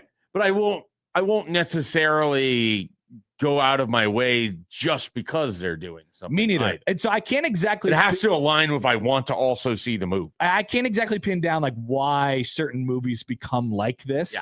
But there's some anticipation, there's some lead up and whatever. But this movie, The Odyssey, became that. So I think what has happened is certain directors, Nolan being one of them, make movies that moviegoers tend to claim you have to see in the theater to get the full experience. And that makes sense given his history. I mean, he's made some stunning visual and shit. I think almost the only one that I can think of that I haven't seen in theaters since like The Prestige would be Oppenheimer, in which I just was unable. It was the year that my kid was born, was just unable to make it happen. Couldn't find it. Or no, that wasn't the year that it would have been the summer before he was born. I didn't make it to theater. Didn't work out for whatever reason. Otherwise, like I have largely seen everything else in theaters with him. The best example of this to me is like Mad Max. Did you see the movie Mad Max? with Thomas Hardy, the remake. He was just like a killing machine, right? Sort of, yeah. Like there's a whole scope. I saw there was a whole run of Tom Hardy movies where he was just like a giant person. But like that's one of those movies where if I watched it at home, I don't think that I would have had anywhere near the enjoyment of it, of going and seeing that entire spectacle on a giant screen with other people that then add to the spectacle of it. Like if I'm just sitting at home by myself watching it, it's probably just a C+ experience. Right. Seeing it in a theater, it changes. I don't even think it's like a phenomenally great movie. It's the communal experience of all of it that made it worth going. I think the best movie theater going experience I've ever had in my life, and probably will ever have, was both of the two Avengers, the end of the end. Oh, because of the enthusiasm. That my goodness! Yeah. I mean, it was a thing. If you missed it, even for a second, like if you weren't there on opening night, first of all, you're screwed. Because it's gonna get spoiled for you. We were talking about this, LaShawn McCoy. Yeah. And LaShawn McCoy will spoil it for you. And it was a great theater experience, like a communal theater experience where people are cheering and reacting to everything like it's a sports game. I don't know what it was like in the theater for the Odyssey this weekend. I would imagine that people were very, very excited to be there. You know, some people paid a lot of money to go to that movie this weekend. One of the strangest experiences I've ever had was at the end of Zero Dark 30. A large section of people stood up and were clapping. Started clapping like a standing ovation. And it's like, what are we doing here? Like this, what has happened? But, that also speaks to multiple other climates happening at the same time. Indeed. So I hope to see the Odyssey. I was going to say, I enjoyed everybody's reviews this weekend. I look forward when you do your reviews. Have you seen someone say anything negative? Please let me go to your blog. I'd love to click on your blog. I'd love to see all your movie reviews. Or maybe it's just this one and it's just the tweet. But if you have a blog, I'd love to click on it. What about their Letterboxd? You want to go to their Letterboxd and check that out? I'd love to go to your Letterboxd account and see all of your movies ranked. I'd love to do that. So just next time you see the movie, just make sure you link to it so I could do that for sure. Have you been to the theaters yet this year? No. You'll get there at least once, though, I haven't been to the movie theater since Sydney Sweeney and her boobs movie. The Housemaiden or whatever? Yeah. I still haven't seen that. My wife wanted to go, and I was like, absolutely, let's go. And it was good. I enjoyed it. That's basically all it takes to get me to the theater. It's Sydney Sweeney? It has to be somebody else's idea, because it's never my idea. I'm never like, let's carve out 2-3 hours and go to a movie. And I would love to go to movies. We just can't. I would too. There's too much that has to happen for me to get to a movie. Maybe one day I will see this movie in particular, but probably not in theaters. Theaters, depending on how long the theater run is. I don't know. Theaters, like they used to have more of these that they didn't put out the new movies, but they would catch the ones on they were like a month or two older than everything else. And you could go see them that way. Yeah. I need that to come back. Yeah. There's people that doesn't exist. There's not a big enough market for it. No. Maybe movies are back. That'd be nice. I like movies. Pro movies. Thank you, Christopher Nolan. Bada Bing writes in on YouTube. He says, Connor, you're bananas. Nolan is one of the best of all time. Have you ever heard of Dark Knight, Dunkirk? No, I know. I officially now know all of Chris Nolan's movies because they were all listed in front of me on everyone's Letterboxd account. So let's go through this. What's your favorite Christopher Nolan movie? It's probably Dark Knight. Okay. It's Dark Knight or Inception. Inception's good. I like The Prestige a lot. I unfortunately never saw I never saw many. I never saw Dunkirk. Yeah, I like Dunkirk a lot. I feel like people didn't like that as much, but it's the only time I feel like I've ever been to a movie where what was happening on the screen made me feel like I was suffocating because of how it was shot. Oh, cool. It was the most visceral experience that I think that I've had in a theater. And I thought that movie was excellent. And then it was kind of a slower compared to The Dark Knight and certainly other things that he's done. Gotcha. But, you saw Oppenheimer. Did you like Oppenheimer? I did not see Oppenheimer. Oh, I thought you had seen Oppenheimer. No, Barbenheimer weekend, I went to Barbie. But you like Barbie. I love Barbie. You've seen it multiple times on airplanes. I have. You probably haven't ever seen Memento. I have seen Memento. Okay. Lenny. It's always the line I quote. because they say it 400 times in the movie. Right. Yeah, I mean that movie is good, but it's not like It's also strikes me as a movie Knight. that you can see once, and then because of how it is, you can't really ever see it again. Yeah, like I'm fine with just seeing it the the 1.5 times or whatever I've seen it. Yeah, it's probably Dunkirk for me, and then Inception, Dark Knight, Interstellar, Batman Begins. I never saw Interstellar. I keep seeing. I've almost like spark notes Interstellar enough to this point because I've seen a lot of clips of it. And it's fine. It looks very interesting. I don't really think you need to see it. Oh wow, really? Yeah. That's the first time I've ever heard that from anyone. Like,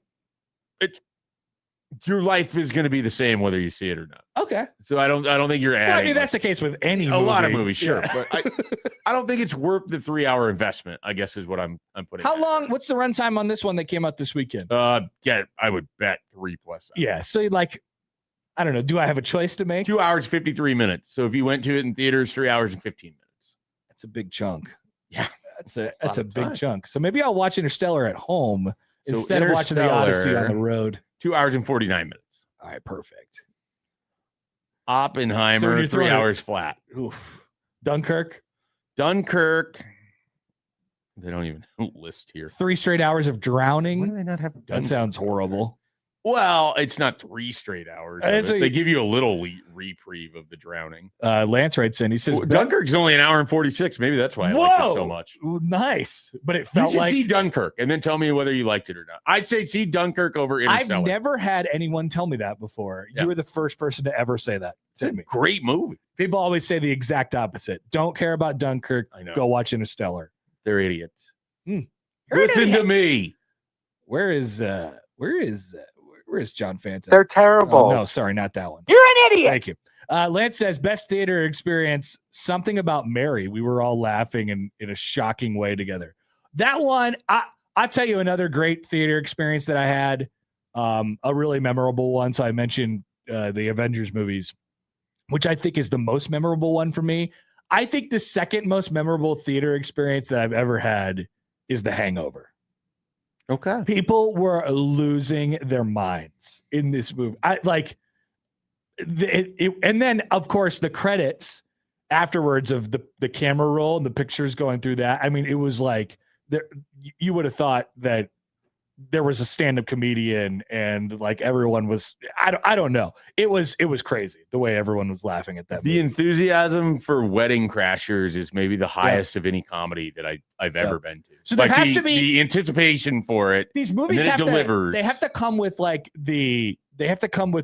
everyone wants to see it and everyone is already excited about it, and then it meets the expectation. And that's what's happened on a couple of them. I don't know if that was the case in theaters this weekend, but man, everybody became a movie reviewer this weekend. That's for sure. I think Tim Verghese saw the movie. Oh yeah, we can get his review. And so we will ask him about that coming up in a little under an hour. You won't be able to ask our 9:15 guest. There's 0% chance he saw the movie. Michael Brunts did not see the Odyssey. We should ask him the last time he went to a movie in theaters. I think we may have asked him this before, and it was kind of absurd, even for my standards. I'm thinking it could still be Moneyball, and that would have been 2012. 2012 is when Moneyball or 2011.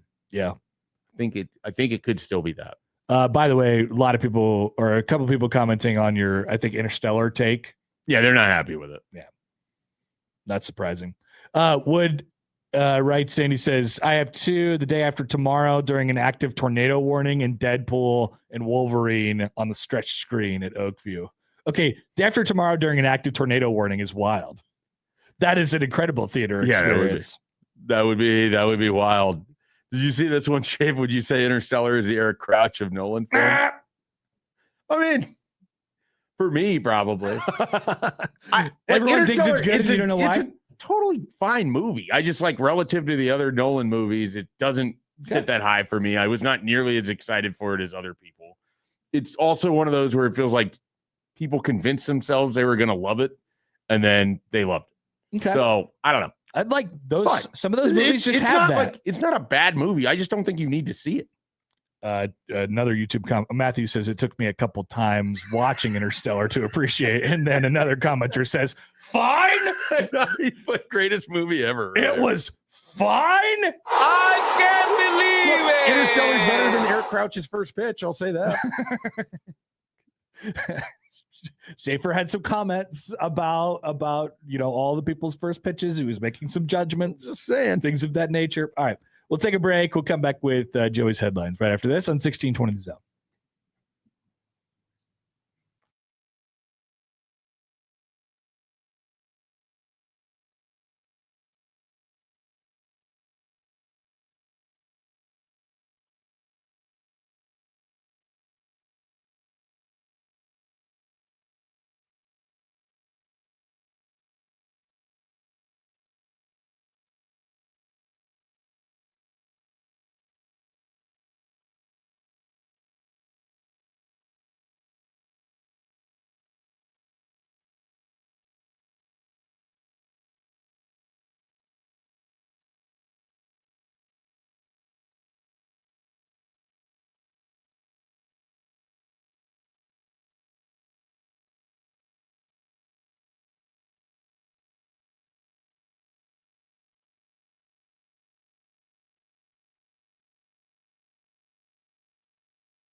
All right, just about 7:50 Monday morning here on Happer and Schaefer, 1620 The Zone, 1620thezone.com. There's been a Pete Thamel, over the last 5 or so minutes. We'll get to it coming up here in just a few minutes. It is not important, really, at all, but it is annoying. So that's a little tease for what we'll have in just a few minutes. But we must clear out ISO play for Joey's headlines. What's up, Joey? Headline number 1. Seattle darling Jimothy the raccoon has scampered into hearts across the globe. Oh, is this like our kitty cat? It's similar, but it's a unique raccoon. I don't know if you saw this on social media. I did not. Okay. Is it like the duck that Merlin? Is it like Merlin? No, it doesn't. People don't dress up the raccoon. Okay. Headline number 2, man sues bank claiming loan for doomed $5.5 million mansion should never have been approved. Well, that's kind of interesting. I mean, we do have a third headline option, which is kitty cat comes into the building. Yeah. Well, that's not really a headline. That's just what happened. Well, it did not walk into the building, just ran up to one of our coworkers. And I think the Humane Society was able to retrieve it. Oh, it's gone. So the cat's gone. I can leave the I building think- now without fear of rabies. I think it's gone. That was really nice. That was really nice of now, one did of our the person coworkers. pick up the cat? Literally, the cat ran to her. Like, But did she like how like the cat was in a box in the photo that you sent? Yeah, I brought in the box. I brought in the box because You made the kitty cat a little bed. That was awesome. That was her hoodie. That was her hoodie. Oh, okay. Well, yeah, it's still a bed. I brought in the box. The box was in my trunk for like many months. Okay. So it was just available. Yeah, it it just happened to be available. Okay. Heartwarming. And nobody got rabies that we know of. No one. Like go to Joey's Twitter. I don't mess with stray cats. Lincoln. I don't mess with them Lincoln either. full of stray cats. Even if the tiniest, cutest little cat came up to me, I'd be like, "Get out of my face!" Yeah, I don't want anything to do with it. No. And yet we have nice people who work here who are like, you know what? Let me just make this cat feel nice and warm and cozy for a few minutes until the Humane Society comes. It's going to be triple digits outside anyway. That is true. That wouldn't stop me from not caring about the cat. Yeah. I am an apologies uncaring to the individual. cat. Do you want to which of the headlines you want to go? You want to know more about Jimothy the raccoon? No, I think we're going to the bank. Like you said. That's where I would go. Yeah. Man sues bank claiming loan for doomed $5.5 million mansion should never have been approved. A man is suing JP Morgan Chase after claiming the bank should have never approved a loan for a $5.5 million Cape Cod home because he was experiencing a manic episode when he bought it. John Bonamy purchased a waterfront property in Wellfleet, Mass. in November of 2021. The mansion, which sat on a rapidly eroding cliff overlooking Cape Cod Bay, was demolished in 2025 in March before it could collapse into the water. According to the Boston Globe, Bonamy claims he was acting under an uncontrollable manic psychosis when he entered into the mortgage. The lawsuit argues that bipolar disorder can involve irrational task-taking, impulsive behavior, and reckless spending. So he basically took a huge bath on this house because before the house took a huge bath. Yeah, it almost fell off a cliff, and he was like, we got to get rid of this thing. That's a cool looking house. Now he's going back in time and saying, you should have never said yes to this because I was undergoing a thing. Something was happening to me. The complaint also alleges that JP Morgan Chase was aware or willfully avoided acknowledging that Bonamy was not competent to enter into the mortgage agreement and should have never approved the loan. Bonamy claims that he's paid the full $5.5 million asking price despite the cliffs beneath the home eroding at an estimated 4 to 6 feet a year. According to the lawsuit, no rational person would have purchased the property under those circumstances. No rational person would have done this, and yet I did this, and therefore I am not rational. And therefore I'm suing you for $4 million.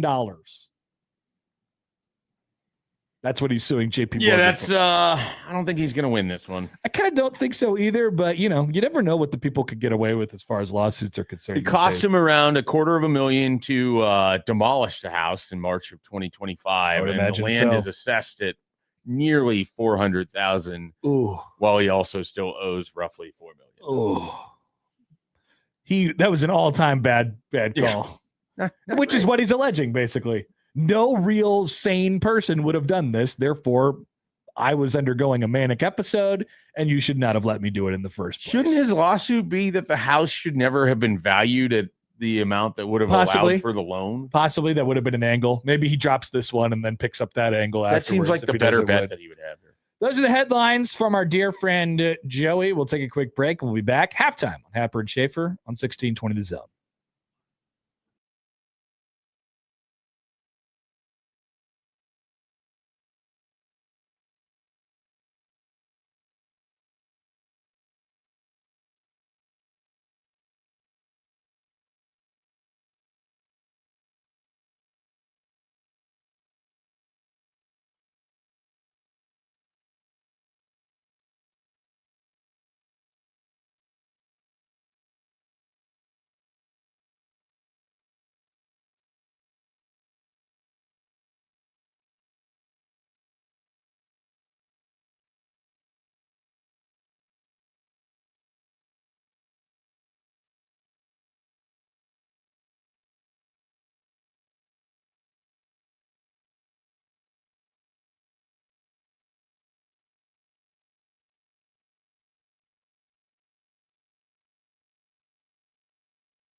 All right, halfway home.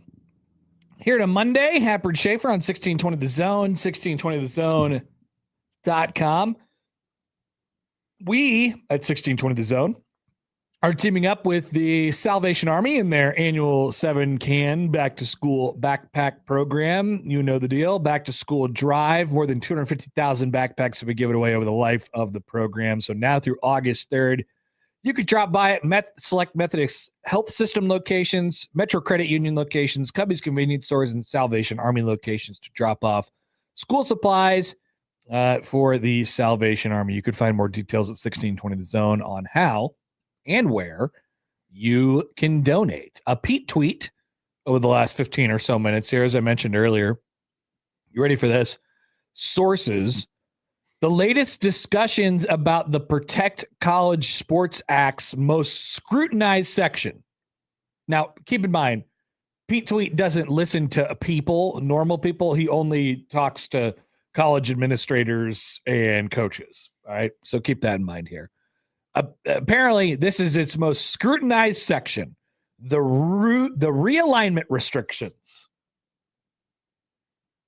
Yeah.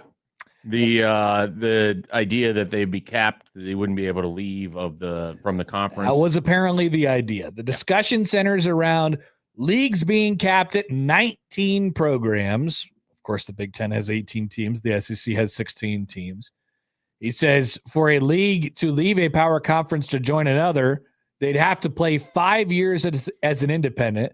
The group of 6 schools would be allowed to move up in the latest discussions. The current version of the bill was set to freeze all of the leagues making more than $700 million. Therefore, nobody in, nobody out. And for the Big Ten and the SEC. And that was met, of course, with, you'll never guess, strong pushback. I wonder from whom. These leagues love their flexibility. They love to be able to say, hey, you know what? Just in case we want to ruin college football again, give us a chance. Why would they ever agree with any of this? I don't know. They wouldn't. They wouldn't. That's like trying to put power. myself in the shoes of the lawmakers, which is an admittedly stupid idea on many levels. One, because I'm sure their shoes are uncomfortable, but two, it's just like no one is really asking for this aspect of things either. Like what people want were guardrails for eligibility, for figuring out the transfer portal, and to sort of eliminate some of that. Part of the problem, once there was this push for Congress to get involved, is that they were going to start tackling other things, which was the limiting of realignment, limiting of conferences, and then just also the money aspect. Yeah. And right there is your non-starter. Exactly. The conferences don't want that. They're asking for your help to shape the guidelines of eligibility and work within the framework of NIL and everything to figure out how to make this best work. The crux of the issue with changing anything in college athletics is, especially as something of a magnitude like, full scale, we're going to make everybody play under the same rule book and all these things like that. Like if you're talking about that, in order to enact any changes, you basically have to have everybody agree on it. And I know that's not exactly the case, because if Congress puts it through, then whatever. But they are going to cry about this incessantly, and they are going to publicly get the word out there that this is not good for them. And they will start PR campaigns and say, no, we cannot do this. Because once again, everyone still is going to fight for what they want and what serves them the best. And that is it. And that will never be beaten in college football, especially with how much power we've given the SEC and the Big Ten at this point. And so they're never going to agree to anything that changes the way that it currently is right now, as far as the power structure is concerned. Why? Because they have all the power. Of course, they're not going to get rid. They're not going to willingly let it go, right? So if they want to say, hey, look, you're telling us that we have to freeze because, we cannot have anybody in, anybody out because we make over $700 million from our TV deal as a conference. Screw you. Yeah, right, buddy. Yeah. We're never going to agree to this, and this will never pass. And that is exactly how it's going to go. Right. And I don't understand why this is even part of what they're trying to do. They tackle. need flexibility? No. Do they need any more teams and conferences? No, of course not. But they want to have the power. They just don't want the restriction is really what it comes down Exactly. to. And they don't want the governance on the conferences. They want the governance on the players. That's correct. Ultimately, where they want the restrictions is what they've always wanted with player movement. Mm-hmm. And what they want is the flexibility to do anything else they perceive necessary. Agreed. So, what an awesome it deal. just cuts to the exact opposite of what they would ever have wanted Congress to be involved in the first place. So forgive us for seeming a little, this is a little dead endy, but like, that's how it's going to go every single time. It's somebody, a saint could come along and say, I am here to fix everything. And it'll be a great thing for everyone. And that person will be met with a whole bunch of whys and no's from the people who are in charge right now. I almost think we need to add on the sound wall like a fart noise to play every time the Protect College Sports Act comes up. Good one. Just so we can have, a sounder just available. That's me shooting a basketball. I was going to say, I know that one. That's not bad. Let's see if we have any other options here. Oh no! Disaster! Okay. Not bad. How about get off? Little Fanta. Hey, the college sports thing act has come up, and what's that? Tortillas. Tortillas. That could kind of work. Hey guys. All right. What, Joey? Check this out. Oh, what? Oh, we don't want to waste Tyson on the Protect College Sports Act. No. Tortillas. Bad idea. Tortillas, ladies and gentlemen. All right. So there you go. That's what's going on from Pete Tweets, aka nothing, as always. So I have a question for you. Sam McEwen wrote a story in the World Herald, a column, actually, an opinion, if you will, in the World Herald today. And I thought it was kind of fascinating. So here's the premise. As football season nears, a reminder that Nebraska as a state is now a basketball state too. And Sam basically, for a long column, makes the case that the sport of basketball, particularly college basketball, obviously around here, has much more juice, staying power, whatever you want to say, around this time of year. I think there's a variety of things that factor into that. He does not mention the fact that the football, it's not really mentioned that the football conversation is a little bit different this offseason just because of, sort of the staleness and whatever it is. But he more so talks about the recent success of both of the major programs around here, Nebraska and Creighton, who I will be honest, Fred Hoiberg, it feels like has talked more in the summer than has been the case recently, partly because there is a lot more interest, I think, in Nebraska basketball. I think there is a keen interest in what Creighton's doing right now because they're undergoing a change and it's going to be different and huge change. So I do wonder if it's like if this is a right now specific thing or if this is a thing where it's like, oh yeah, we could talk about basketball more around here. Like some of this is just up to you guys. What do you want to hear about in July? Us talk about how many hot dogs we could eat in a 9-inning baseball game, which apparently for some people it's only 2 3/4. But, or basketball or football or do we just beat all the football topics into the ground, which we're going to do anyway? I don't know. I thought it was interesting, at least that idea, and I'm not ready to say that it's completely wrong. I don't think it is. I definitely don't think it's wrong. I think it speaks to what has been true for a while, which is there is a large interest inside the state, even outside the state, I guess, of people who pay attention that don't live here anymore, but in Nebraska basketball and Creighton basketball as well, and they just haven't been good. I mean, that's a huge part of this is that they pack that arena even when it hasn't been good. I mean, Tim Miles talked about that. And they weren't always good. He talked about how with Fred Hoiberg, they hadn't been good, and you were still drawing good crowds there. And you would see Nebraska go on the road, and they would take Ohio State on in a game in which nobody shows up.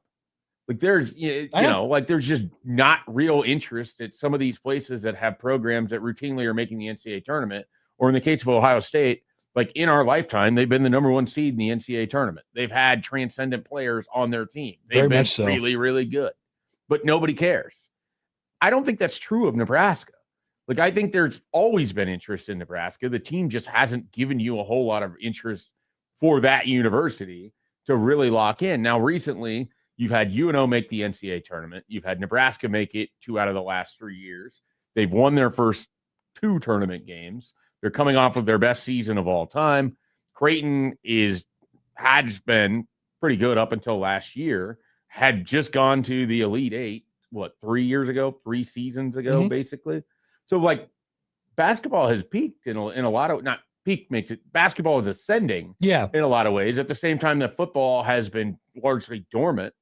And I just think there's a lot of genuine interest in this. And so there has been, it's always kind of been there. There just hasn't been a reason for it to have a big jumping off point, especially at the University of Nebraska. Now there is, and there's a lot of enthusiasm for that. Whether it's sustained at this level remains to be seen. I think there's a real curiosity as to what people watched last year. Was that a flash in the pan, or is that the sign of things to come? If Nebraska turns around, they win 24 games in 26-27, people are going to start to believe like this is a real, this is what you can kind of set your watch to. Like, they're going to be a good basketball. And some of this is just fandom. Like, you listen to people talk about Nebraska basketball right now, and this is, like we talked about the Rothstein prediction where he had Nebraska 9th, and people are like, come on. Did you not watch the season last year? Yeah. And there's this like assumption by some who are like, oh, hey man, we went to the Sweet 16 last year. This is the way life is now. Okay, get ready. Nebraska basketball, like powerhouse time. I do wonder how, that sounds, as we get closer and closer to the fall, like depending on what happens with football, and then how they do this year. Like you said, Schaefer, it's going to be really, it'd be really fascinating to see, how it goes this year. How good is it? I absolutely believe that Nebraska could be like a perennial NCAA tournament, team or contender. I mean, even now that the tournament is expanded, maybe even, more so for sure that you're going to be in the NCAA tournament basically every single year. And I don't think people probably appreciate enough how special it was to make a run like that and have the team that they had last year. So how does it settle in for fans when they're just an NCAA tournament team? Yeah, they have to get to that sort of level. It's fascinating because obviously we'd spent years and years and years. Before last year, they had been to the NCAA tournament 2 times in a decade plus, 2 times this century. Yeah. Before last year. So 3 times this century starting right now. 0 NCAA tournament wins before last year. And it's like you spent all this time and energy saying, can we just get there? Can we just get there? Can we just get there? Please. I'll just take one magical. 30 years of my life was waiting for them to win a singular tournament game. But inside of that, they only went 4 times in those 30 years. It's crazy. And now I think conventional wisdom, aside from the people that I mentioned before who are like, hey, this is, watch out. We're going to be like a top 5 program in the Big Ten or whatever it is. Most people are like, yeah, I think they should get to the NCAA tournament every year. So what does that actually look like if they pull that off for a long period of time? If they actually become, that was Creighton from what, 2000 to up until they started making Sweet 16s on a regular basis, which was like 5 years ago, So they went to their first Sweet 16 in 2020 and then have been to 2 others since then in an Elite Eight. And so other than that, they would basically just win one NCAA tournament game or 0 NCAA tournament games. And then that would be it. And through that period of time, over multiple decades of doing that, they grew this giant fan base in Omaha, and they saw at the arena and all those different things. And, there was a little bit of restlessness. I can't say that there wasn't any restlessness of like, hey, we want to take this a step further, or we want to be this and this and this. Part of it is where Creighton came from, just being in the Missouri Valley, and there was like an appreciation of where they sort of stood and all those different things, and an understanding that the times were good. But there was definitely still a restlessness after losing all those times in the second round and to Duke and North Carolina. And it's like, all right, can we push this one step further? And so I that's how it went for Creighton. I wonder how that plays out over a long period of time in Nebraska. And I wonder if a long period of time is now a different period of time than it was, 15 years ago. Is today's 10-year run a 5-year run or a 3-year run or something like that? How much is time sped up? I don't know. I'm fascinated to see how all that goes. I think like the absolute best case, if history could repeat itself, is Nebraska can become what happened for Wisconsin basketball. They had absolutely no history whatsoever. Start going to a couple tournament appearances in the early 90s. And then basically after missing the tournament in 97, 98, from 1998, 99, and again, this is with very little to no history of basketball at all. And Dick Bennett is their coach at this point. From 98 to 99 through, 2016, 17, they never missed a tournament. Like that would be your dream scenario, to go from a team that had absolutely no history or little history. Yeah. But they had even less than what Nebraska has, and that Nebraska had that 5-year run in the early 90s. Wisconsin didn't even have that. They had nothing. And then they just were incredible. And then they went to multiple Final Fours. Right. Back to back under Bo Ryan in 2013, 14, 2014, 15. Yeah. And literally played for a national championship. Mm-hmm. That is your dream scenario. Whether that's feasible or not, I don't know. But that's the sort of profile that you'd be looking at, like a. But what's there? So let's take that then. Yeah. What's that? What's the Wisconsin basketball fan base? I think it's the expectation that you're an NCAA tournament team and that you should be able to make a competitive run in the tournament when you're there.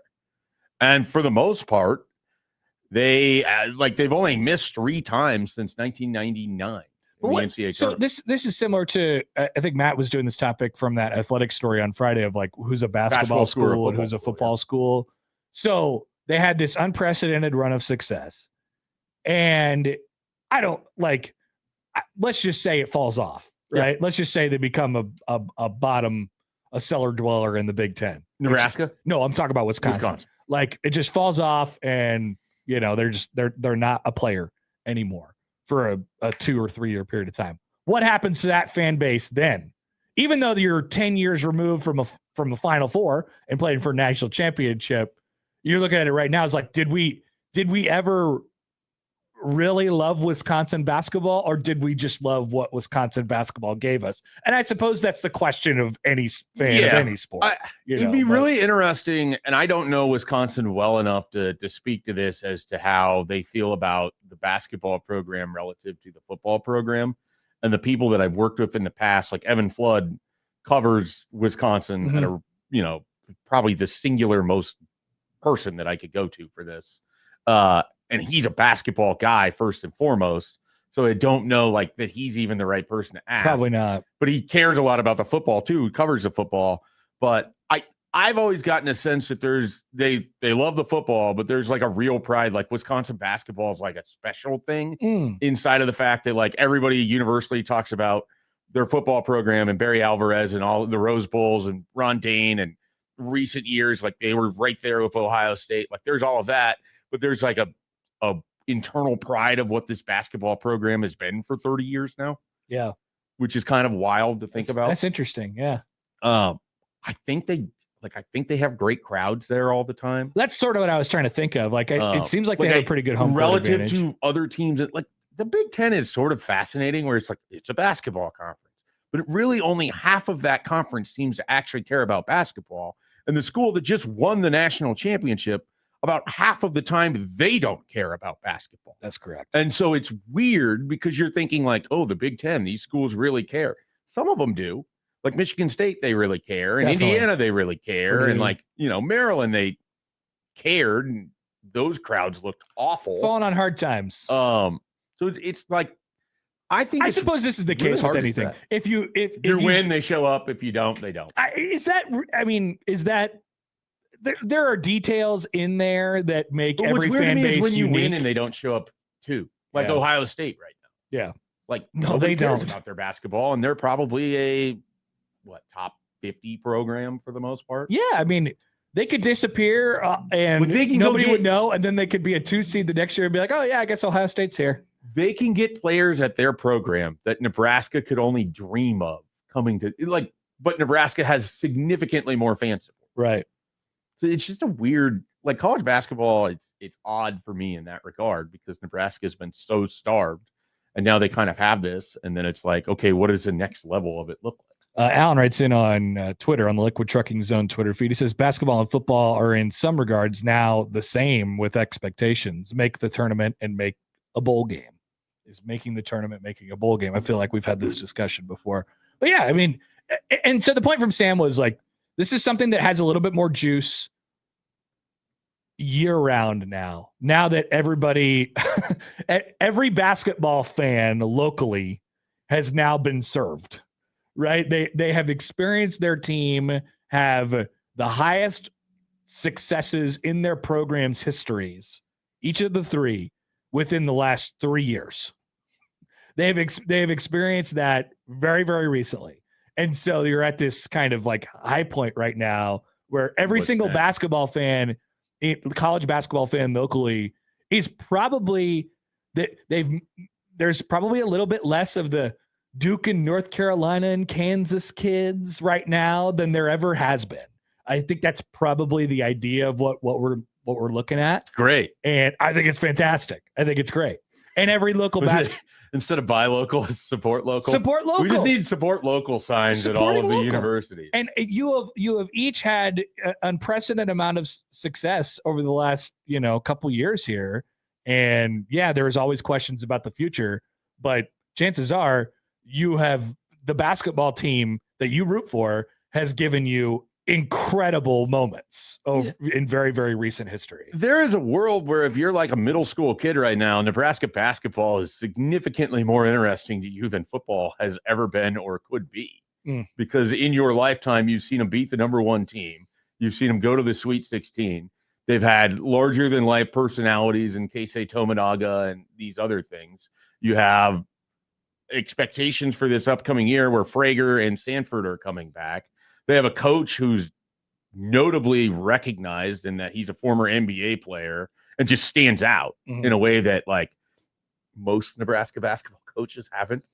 It's really interesting to think about it from like a young person's perspective of like, he's definitely he has a voice that people go to. He could be even more of a voice if he wanted to be. And he very much could. He chooses not to be. Yeah. But as you said, since they're winning more, you could get more of that from him. There's more to get there if he chooses to. I would love for he Fred tends to be. Well, I would too. I would love for him to let his real personality show. Say what more. you mean, Fred. But I don't know if we're gonna get that. It's funny. Speaking of that, I mean, then there's the rivalry that's baked into all this too, and which is great. And Sam, he published the quote from Huss's press conference. He said, and remember what he said at the press conference, his introductory press conference a couple months ago. To the city of Omaha, especially a few of you that have put your blue shirts down and maybe put a red one on for what's going on, we're going to win you back. Don't let me get a snapshot of you in a red shirt, though. I'm keeping receipts. He said that his opening press conference. I know, I love it. It's fantastic. Dude, I want that game to matter in a really high level. I want their. I don't necessarily need the backbiting and the vitriol and all of that, though. I think that only adds to some of it. But I want it for each individual on the court to feel like they missed out on not getting that experience to win or whatever it was. Both teams playing with a little bit of desperation, like they really, really need it. And frankly, if they're both good, then they're really, really going to need it, you know, because it's a meaningful win for both teams. So, yeah. Maybe a little less so in the land of 76 now. That is true. They have rendered the Creighton, Nebraska game useless. Ducks! I can't believe what they took from us. All right, 402-951-1620. Want to hear from you guys on that. We'll take a quick break. Tim Verghese will join us on the other side, movie reviewer and football ball knower. Tim Verghese up on the other side on 1620 The Zone.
All right, welcome back. Happer and Schaefer here on 1620 The Zone and on 1620thezone.com. We're joined now on the Prairie Flower Casino Zone Hotline by our good friend Tim Verghese from inside Nebraska. Tim, good morning. How are you?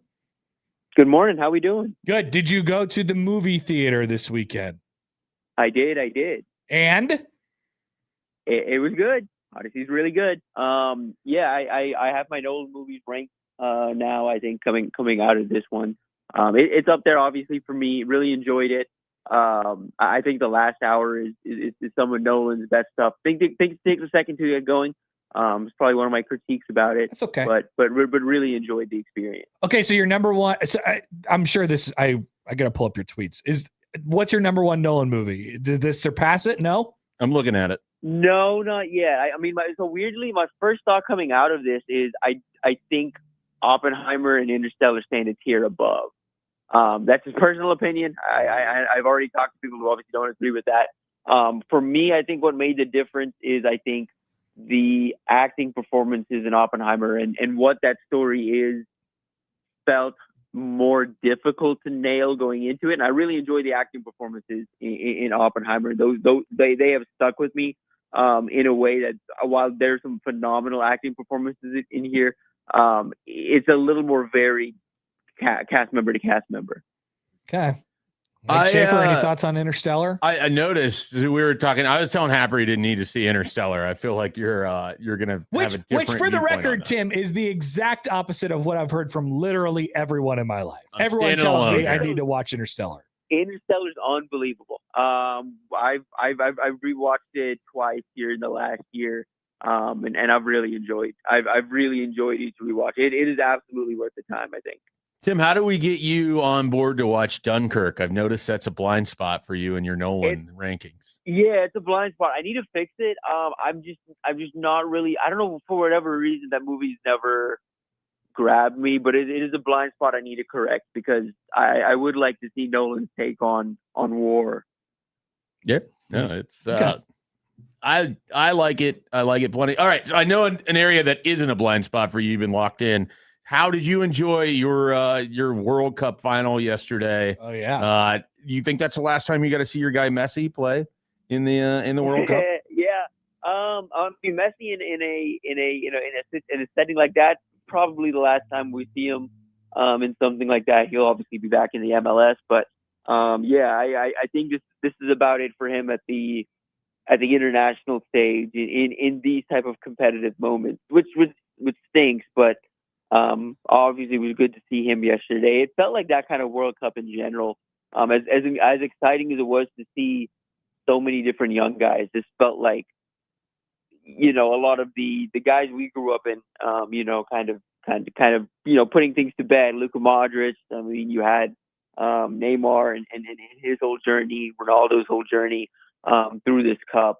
Mo Salah. I mean, it was name after name where it felt like, again, to varying extents, they all kind of put the cap on their careers here this summer. And I do think every one of them, for the most part, kind of got what they deserved. At the same time, I think I do feel bad for some of the old guys who didn't get their chance to make it this far. Tim Verghese from Inside Nebraska is with us. Okay, let's talk some football. I actually have some football questions for you, but I do want to ask you about one recruiting item. It's a very broad and general question. I caught wind of some Ahmad Hudson. I caught another Ahmad Hudson, burst of wind over the weekend. Flatulence? I don't know what was. No, I wouldn't call it flatulence. I would just call it, a nice breeze of Ahmad Hudson came in. What did I feel over the weekend as it relates to Ahmad Hudson in Nebraska? Yeah, I mean, it's been an exciting time for him. He's been out on the AAU circuit, had a really good month, really good week over this last week. For him, the basketball staff's been a little more involved than I know. I've mentioned this before, but when he made that commitment to LSU, communication with Nebraska's basketball staff had dropped off a little bit in the weeks leading up to that communication. The football staff had never let up, but basketball staff and communication there had slowed down. That picked back up on his OV back in June when he was on campus at Nebraska. met with Fred Hoiberg and his staff. There's been more communication there. And yeah, look, I mean, again, you check around a little bit on that recruitment. There continues to be some confidence there in Nebraska, eventually pulling this off. I'll say this much right now. I think for Nebraska, I think a lot of people around this situation believe if Nebraska's going to pull this off, and Nebraska wants to pull this off, this needs to happen deep in the fall. If this happens now, you're spending the entire season essentially fending off LSU. So for Nebraska, they're going to be patient with this, even if this is something where they believe he's coming at this point, or whatever they believe at this point, they believe patience is the essence here, and timing is going to be key. So again, there's obviously some scuttlebutt about what, I'll say this much, and this is what we know. There's communication with both schools still happening. There's a lot that he's thinking about right now. There's going to be a lot that Nebraska's going to force him to think about. I've said this before as well. I will continue to believe this. Look, when Ahmad made that commitment to LSU, I didn't think things were done, and he made it back to Nebraska for that OV. I think Ahmad makes it back to Nebraska for at least one game in Memorial Stadium. I continue to believe that as we get closer to the fall. And now it's on Nebraska. Nebraska's got to win games. Nebraska's got to show they're the best place for him. All that's really left for Nebraska here is showing them that they can win on the field and they can produce on the field. That's something he's yet to see. That's something he wants to see. Again, that won't guarantee a flip by any means. LSU is going to be tough it's going to be tough to pull him away from LSU. But there's genuine belief that Nebraska takes care of business on the field this fall. They're going to have a really good shot at pulling this off. Tim, I want to dive into football, specifically with the upcoming season. Love football. One of the areas on the team of which I think there's going to be some real competition this upcoming fall camp, and I don't know exactly how it shakes out, but I think they have a lot of options and some good options. What do you think the cornerback picture at Nebraska ultimately looks like when you have guys like Andrew Marshall, Donovan Jones, Jeremiah Charles? We know they like some of their other younger defensive backs. And then you also have a 5-star in Danny Odom that I think is going to push for potential playing time as well. Yeah, I'm expecting Danny to be in the mix. So what's interesting about the cornerback room and as that thing starts to develop, feels like you have a guy, obviously, in Marshall, in a true cornerback one over there. I think from all boards down, I mean, like the new staff members, there was a general sense of impressed with what Marshall has developed into in his time at Nebraska since Origin and his staff were last around him. Since a lot of the staff was last around him, a lot of these guys are last around him. They feel like there's been a good step forward from him coming out of last season and the work he's put into his own game this off season. The question is going to be that opposite spot. As of now, the expectation is Donnie Jones is going to be the nickel. And you know, for me at least, it's going to be a wait and see. The staff might be convinced and ready to go. They've seen obviously a lot more than we have this offseason from Donovan Jones. For me, I'm still in wait and see mode to see if Donovan can fully lock down that job, claim that job here in fall camp. And so, yeah, I think that one question does lead to, okay, who's going to be that other outside corner? You have Danny Odom in the mix. Danny Odom, a 5-star prospect, a true freshman, a guy who's not coming here to sit on the bench. I'm expecting to see a good bit of Danny Odom here in the fall. But again, the word I've heard, and I know I've talked about this with you, Schaefer, in particular, but does seem like there's a belief in what Jeremiah Charles has become, what he's developed into. And I think you have to think back on what Jeremiah Charles was when he came to Nebraska. He was a high school receiver, came here, made the switch over, has been working on his craft, has been thrown into action before. It did not go well the last time we saw him in serious action. But for him, the question has never been a question of talent. Pound for pound, he's one of the better athletes on the team. The question with him has always been getting his mentality and getting his play to a level of a Big Ten corner. And there's a belief that has happened. And that's going to be a fall camp battle I'm watching closely. It's going to be that outside corner battle opposite Andrew Marshall. I think it's going to be Jeremiah Charles, Danny Odom, somewhat head to head. I'm curious, like I said, if Donnie Jones doesn't lock in that safety, that nickel role, is he someone who moves back into that outside cornerback battle? Because they want him on the field in some capacity. They believe he's one of their top 5 corners or top 5 defensive backs. Outside of those two names, the other names I would keep an eye on here moving forward in that cornerback job. Obviously, keep an eye on Amari Sanders. The staff is really excited about him, even if though they're being very patient with him. He's being very patient with it and biding his time and waiting for his opportunity. It may not even come this year for him. It may be a situation where they're going to have to wait until Andrew Marshall moves on and goes on to the next level before Sanders gets his turn. So, but I would still continue to keep an eye on Amari Sanders there. I am very interested in where Larry Tarver fits into all of this and what his future is in the program. He entered the portal, came back. There was a reason for that. So I'm very interested to see what happens with Tarver moving forward. I think those are the two names I keep an eye out on outside of the very top end, Jeremiah Charles and Danny Odom. And then one more in there would be Victor Evans, a transfer in from Florida International, comes in with some starting experience. And some high end reps. I think you see some low end stuff on his tape as well, but a plus size cover corner that they sought out as a depth piece in this room, who I'm expecting to see, but as of now, I don't know if he's going to factor into that starting competition. That's a lot of names. I mean, you should be in pretty decent shape. Should a couple of them really come up toward fall camp. We cannot wait to talk about more of those battles with our good friend Tim Verghese from Inside Nebraska. Tim, appreciate it. You're the best, man. Talk to you soon. Appreciate you guys. Tim Verghese from Inside Nebraska. We're getting some football stuff with him now. Had to ask him about the Ahmad Hudson breeze. Yeah. Just the little. I hadn't felt the breeze. Somebody was like, and I felt it. For it's like hit the back of your neck, and you started looking around like, what the hell is going on? Is that a? Did that come from Louisiana? Is that from Ruston, Louisiana? Yeah, I felt it. You got to go with your instinct. I looked. He had a tweet about basketball. I was like, is that what this is? There was just some little, I don't know. I often don't know where things come from, but this one I'm especially. Somebody, Keith Williams on the staff was retweeting and gotcha. It seemed to be pointing to something. Okay, I don't know. That's all. All right, we'll be back. We'll get open the tiny little balls and pop open the Phil Steele magazine. We probably got time for one, maybe two teams today, so we'll do that on the other side on 1620 The Zone.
Can't remember if we passed this along or not yet, but according to many, Michigan AD Ward Manuel will step down at the end of the calendar year, which means undoubtedly they met some sort of a agreement because he will remain in the spot for another basically half a year. And will step down at the end of the calendar year and they will search for a new AD.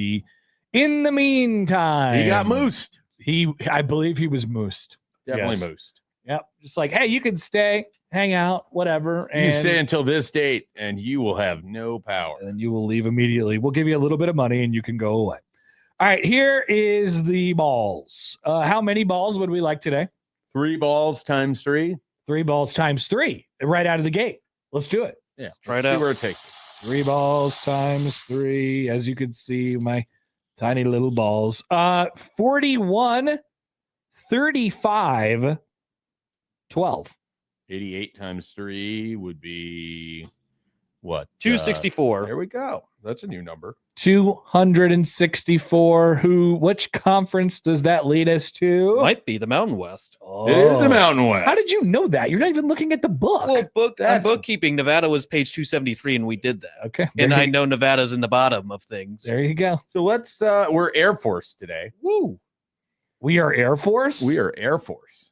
I know Air Force. Here's what Phil said in the Mountain West Conference preview page. Surprisingly, Air Force has not been in the Mountain West title game since 2015, but they were 8-0 and 23 by winning 20 points per game, but were upset by Army, then dropped their last 3 Mountain West games before beating James Madison in a bowl for a 9-4 season. The Falcons, surprisingly, That was a have gone great sentence.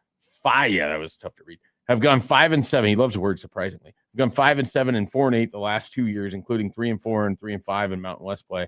They have 11 starters back, including quarterback Zarka, Mr. Zarka. All right. So who they averaged 39 points per game his first 6 starts. The last time Air Liam Force Zarka. was off 2 straight losing seasons, they bounced back from an 11-2 year in 2019. What else do we want to know about them? Their non-conference schedule includes Duquesne. Yep. North Dakota State at Nevada would be a Nevada. It should be Navy. Navy's Navy and Army. So is North Dakota State a Mountain West? It I have is. to like Yeah, recalibrate they're in my the Mountain brain. West. So they start their conference season the second week against North Dakota State. Yes. I'm trying to figure out who is not a Mountain West team on this schedule. Connecticut would not be a Mountain West team. Not yet. They play Connecticut on Halloween. Their games against Navy are October 3rd. Their games against Army is November 7th, right around Veterans Day. Awesome. They seem like they're going to be bad again from just recent history. 4-8 and 5-7 in the last 2 years. Troy Calhoun, there was a moment. I believe that moment has now passed. Phil, 20th season, by the way. Phil Steele said the last time they had 2 losing seasons in a row, 11-2. Well, So watch out.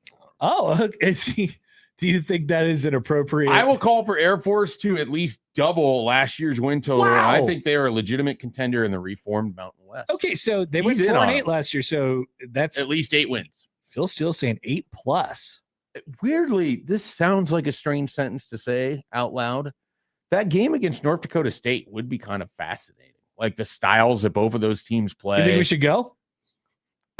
I mean, do you want to jump in the car and drive to Colorado Springs to go to a Kind game? of. It sounds awesome. I would like to go to a game at Air Force. Nebraska's playing Bowling Green that I day. have seen that stadium from the interstate. I'm pretty sure, Joey. Yeah, What yeah, interstate would that be? That would be I-25 heading south towards Colorado Springs. It looks cool. Joey, I know, has made that drive. I've seen it. I don't know if Happer's ever seen it, but I you can, haven't. you Obviously can see the not. stadium from the interstate.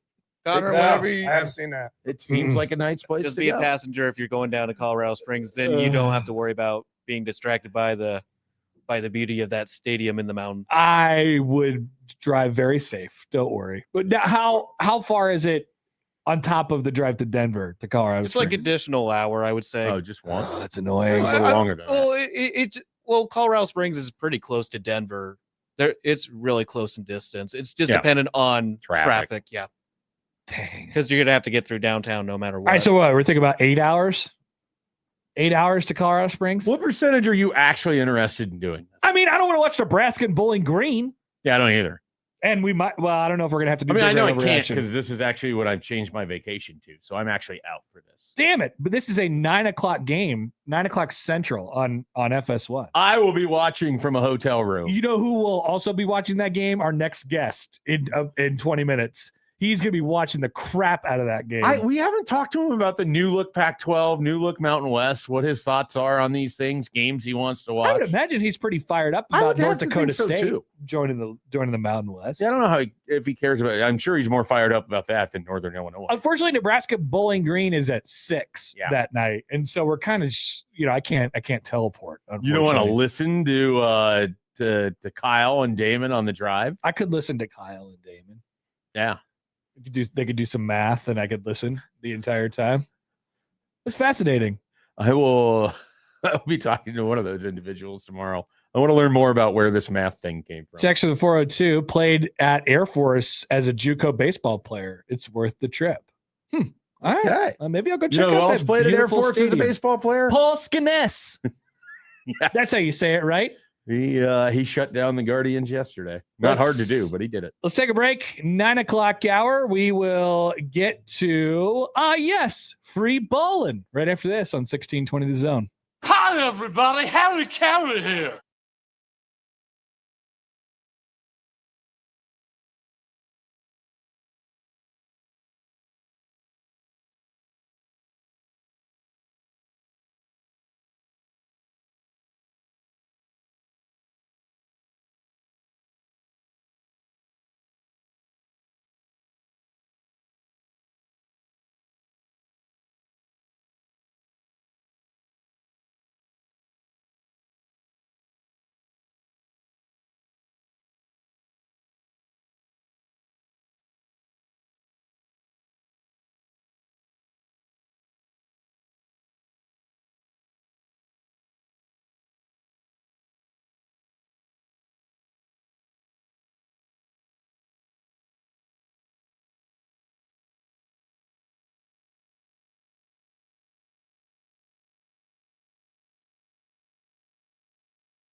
balling now, I'm free balling now, I'm free balling now, I'm.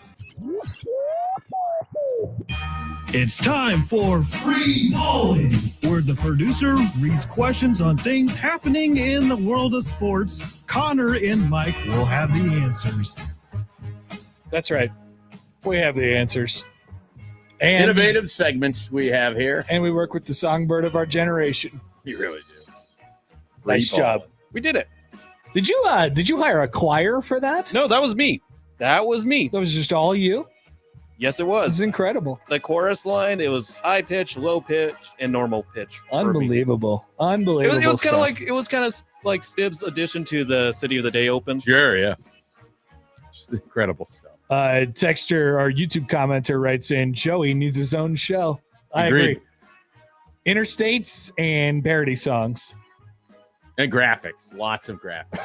Lots of graphics. How to on. Now, how would he be doing all the graphics if he was talking the entire time? No, I think the show would just be watching a day in the life of Joey Colby. Joey reality show. Yeah. That's interesting. Joey Workhole. So we could actually reproduce something that's already happening into more content. Who would be filming? Yeah, I'm interested. I don't know. We'll get somebody. All right, Joey, what do we got today? Who ultimately was feeling most sick on Sunday afternoon at the end of the British Open? Sam Burns, who yet again entered a major with a 54-hole lead, which is -10, and watched as Ryan Fox sunk the last putt of the day to win the event. Or was it Cam Young, who sat as the clubhouse leader for more than 2 hours after bogeying the final hole to lose by 1? I don't know.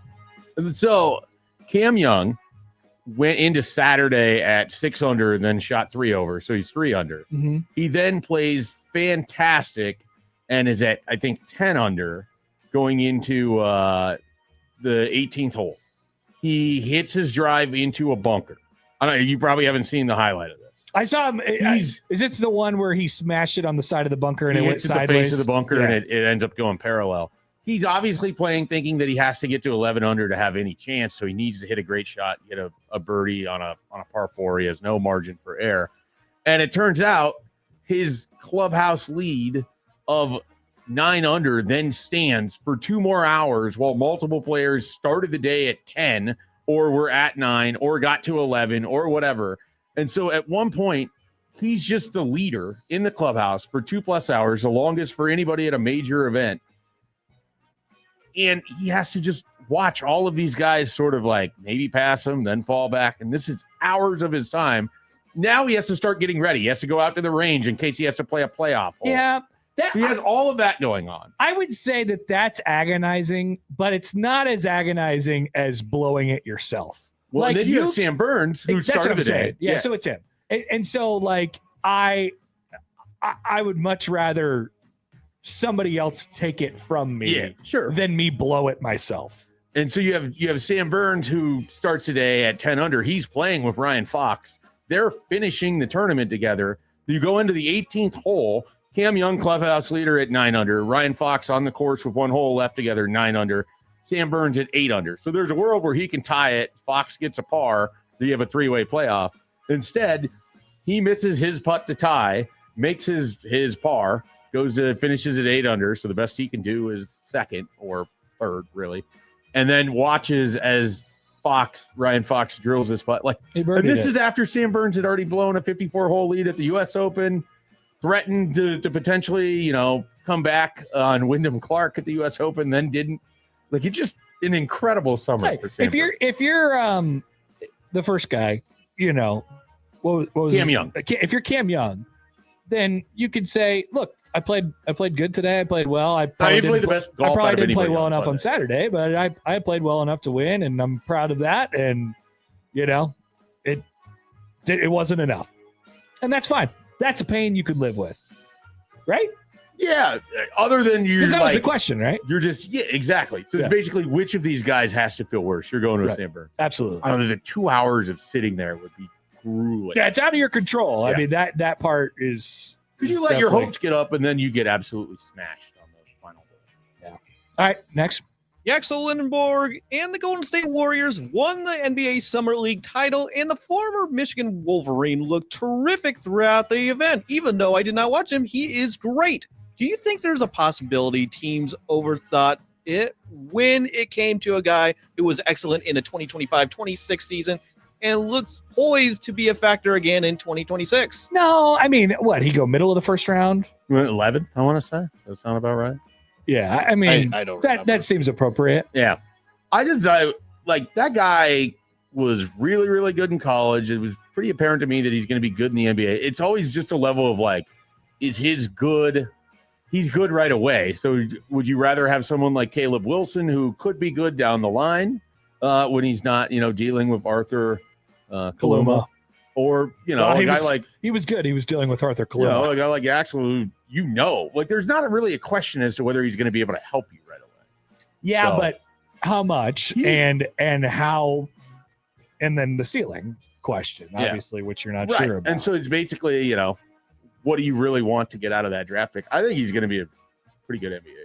Yeah, we'll see. Based on a lot of smarter basketball people just watching him and being like, this guy's the best player in the summer league right now, whether he's the best player in that class. Some of it is just what do you need? Right. And I guess I don't know enough about the Warriors situation to like understand what they should have drafted. They need everything. If they were if they were looking for upside or just dependable players or what it was. But yeah, I agree that he'll be fine. But I just don't think you take like a good 8-year NBA vet number 2, you don't. Well, yeah, That's I don't think how it goes. I definitely don't think you take him over any of Debanza, Peterson, or Boozer. Yeah. But after that, I think he's got a case against probably anybody in that class. Maybe he ended up in the best situation with a good apparatus around him. Tends to be how it works. The Boston Red Sox. Have you guys seen this and have you heard about this? But they have won 13 straight games and have claimed the 3rd wild card spot for the moment. Are we witnessing the latest team to fire its manager early and eventually right the ship over the course of a long season? It's funny because it didn't do anything, and then now they are on a 13-game winning streak, and people are like, well, they fired their manager, and look what happened. They got rid of him in April and then lost 25 more games. It's like a delay steal. And now that's actually a great way. It's like, I guess, see, there's precedent for this working. No, I don't think this has anything to do with that. They were way underperforming in the first place. I still don't know how good they are. I think it speaks more to just how horrible the AL is in general. Yeah. Everybody's like no one's good. No. Like not a single team in the American League is good. The teams that were supposed to be good are just fine. Right. I guess the Yankees have the best case to and they're certainly the best team in the American League, I guess, at this point. But even them, they're not like we're not dealing with the world champion. We're not dealing with the 2009 Yankees, Right. Like, if I was the NL and it's like you could put the All-Star team together and it's comparable. Obviously, they just won the All-Star game 3-0. That's right. It was, but American League. It is not. It is an ugly time in the American League. Which your Royals just need to rip off 13. They're right there. Well, I thought they were going to after winning the first 2 coming out of the All-Star break, and then they went out and lost by a couple touchdowns and field goals yesterday. I don't know if Noah Cameron's sophomore year is going how he wants. It is not, but I had to cut bait there. I was hoping for the bounce back after a rough start, and it didn't materialize. He would be helped. He would be helped by if other people around him were healthy or good. But yeah, not pitching very well this year. Any more? All right, last one. NFL players are using the hashtag worth the cost to express a desire to have grass in all stadiums following changes made to accommodate the FIFA World Cup. Really, this serves as a reminder, but what do we think Matt Rule will say when he's ultimately asked about Nebraska not making the switch after he requested it a few years ago? That's a good question. We haven't talked about it yet. Well, no, because it's not happening anymore. I know, but invariably someone's going to be like, hey, what happened? What happened on the grass? Yeah. And like, do you think he'll tell the truth? Now, how I would kind of love someone to troll ask this question is, does Troy Dana not care about the athlete's health at Nebraska? And then he'll just be like, put him in such a weird... So. Now that you mention it, you know what? Yes, you're right. He doesn't. How about you put in some It would have been grass, Troy? such a weird box if you asked it that way. I know, it'd be really funny. You got up here and you talked pretty eloquently about how it's important for the health of the athlete to make the switch from turf to grass. We've heard from Troy Dannon there will not be grass in the Memorial Stadium. So are we to take away that Troy Dannon isn't concerned about health of are you athletes? connecting the same dots that I'm connecting here? Does that make sense to you? No, he has not talked about it. No. It seems like he's given up on the cause, to be quite honest with you, which he was very passionate about that cause not long ago. This whole football stadium grass thing is weird because, I mean, everyone they know that it's possible to put natural playing surfaces on these turf stadiums. It's always been possible. It's not the impossibility or possibility of it. And now they're saying, oh, just leave the same grass there, which you cannot do because it is different. It doesn't handle 300-pound football players stomping all over it for 3 hours. It has always been the way. maintenance of the grass. Right, exactly. And the consistency of the surface, which is what people want field turf for. Yeah. Because then you don't have to go to Soldier Field where it's horrendous and threaten injury. There are places in the U.S. that do it really, really well, and there is extra maintenance that goes along with it. And sometimes in November it is brown. It happens sometimes. And I think that's probably fine. They should probably have more grass stadiums, grass playing surfaces. And then did you see the other thing on this? The grass story, the one in particular at MetLife, where they hosted the World Cup final yesterday. So FIFA is like selling off the turf, the grass in parts. Of course they are. So whatever, a couple $100 a pop, depending on how much you get. I mean, you could get a lot of it, and they stand to make, if it all sells out, like $11 million off of the grass, which, according to the state of New Jersey, FIFA did not even buy. Apparently, the taxpayer, I don't know how it works, but New Jersey is claiming that the taxpayers of New Jersey paid for this, and to be able to host the World Cup and do all these things there. And so they paid for that, got the money to get the turf, and now FIFA is selling it off. So will the state of New Jersey get the taxes off of that? They're claiming no. They're very angry about this. They should get the taxes. They should get the proceeds and because the taxes. It's not like they're picking up the literal turf and moving it to wherever the FIFA headquarters are. They're going to be packaging and selling it right out of that stadium, I would assume. Yep. So in theory, I'm no tax expert, but that seems like that should be state of New Jersey tax laws. The state of New Jersey is not happy about this. We'll have to talk to Donald Trump, which I didn't include this in the in free ball, and we never got to Bryson.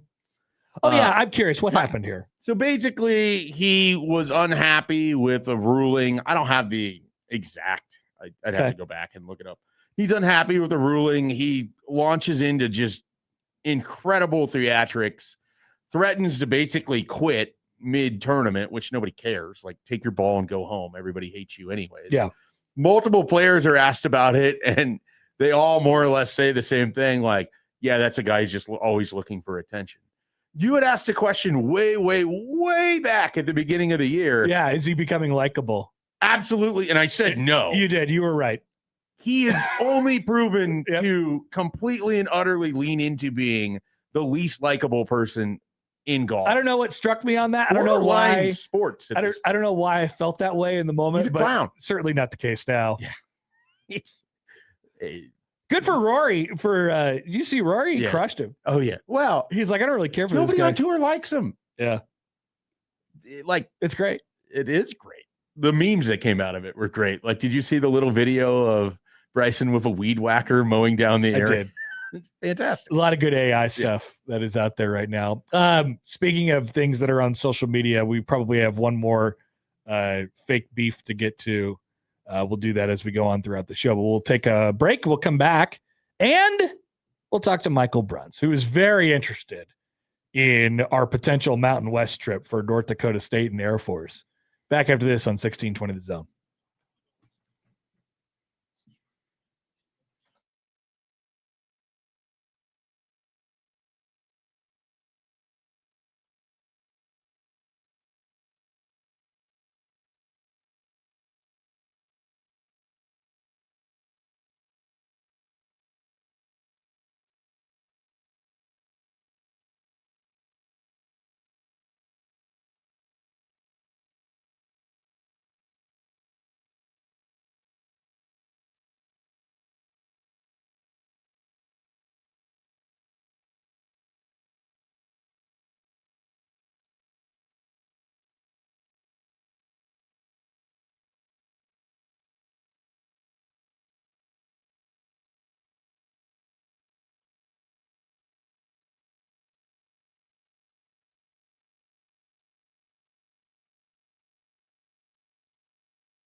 Broncos country, let's ride.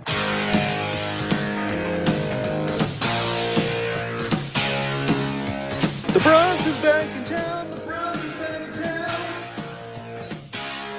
I said the Bronx is back in town.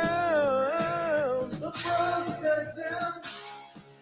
The Bronx is back in town. Bronx is back in town. The Bronx is back in town. Bronx is back in town. Michael Brooks, Husker 24/7 on Happer and Schaefer, 1620 The Zone. All right, we're back, and we are joined now on the Prairie Flower Casino Zone hotline by our good friend Michael Bruntz from Husker 24/7. Hello, Michael. Good morning. How you doing? Not bad. What's up? We came up with a fun, potential watch for you. I don't know if you've done your mapping out of your late night football watching schedule this year, but not yet. We were watching. We flipped the page to Air Force this morning in our Phil Steele magazine, and we found out that they are hosting North Dakota State in week 2. It's a 9:00 Central start.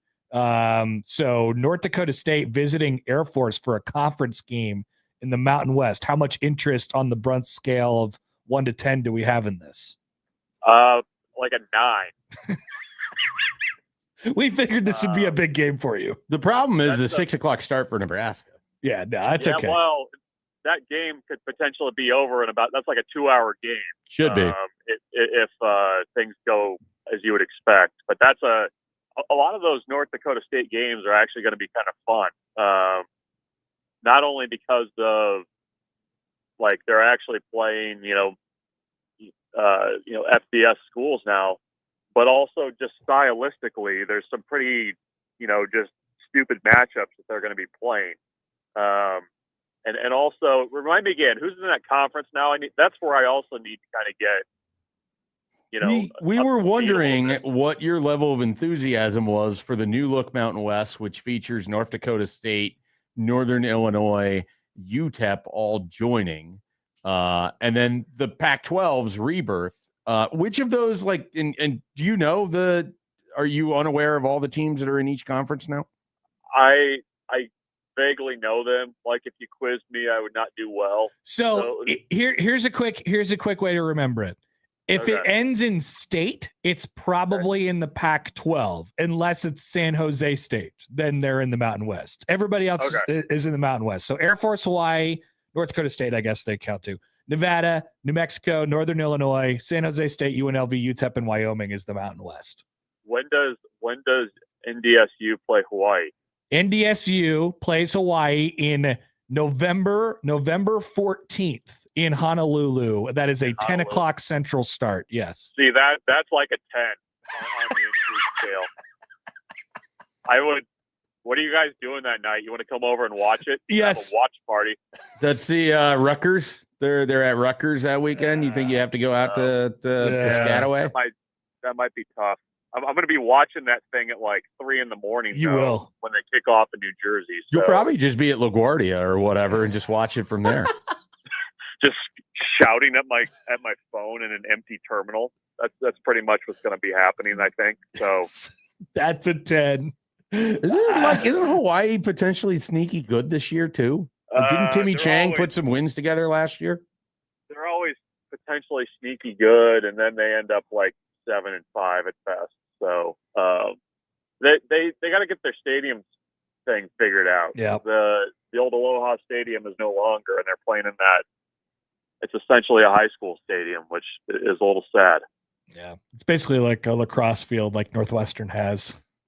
Yes, yes, with decent views, I'm sure. But they got to get that figured out. But circle that one too as one that I'm also interested in. I hope you're able to get out time to watch North Dakota State and Hawaii play each other in November. Really, truly, I like that. That really is a great match. That is a Michael Bruntz coded game if I've ever seen one. As somebody a couple of years ago who watched a week 0 matchup between Hawaii and Delaware State on Hawaii Time Warner, I'm looking forward to that one. Do you think you'll adopt North Dakota State as your Mountain West team because they could play in a bunch of these games? There's probably some Omaha kids that are on North Dakota State's roster. Is it possible that you might have a new Mountain West team to throw your support behind? It's possible, and it's The only thing that's unfortunate, and I guess there's an obvious reason why this is the case, but the fact that, like, if North Dakota State played in an outdoor stadium, Yeah, you don't want the dome. I get it.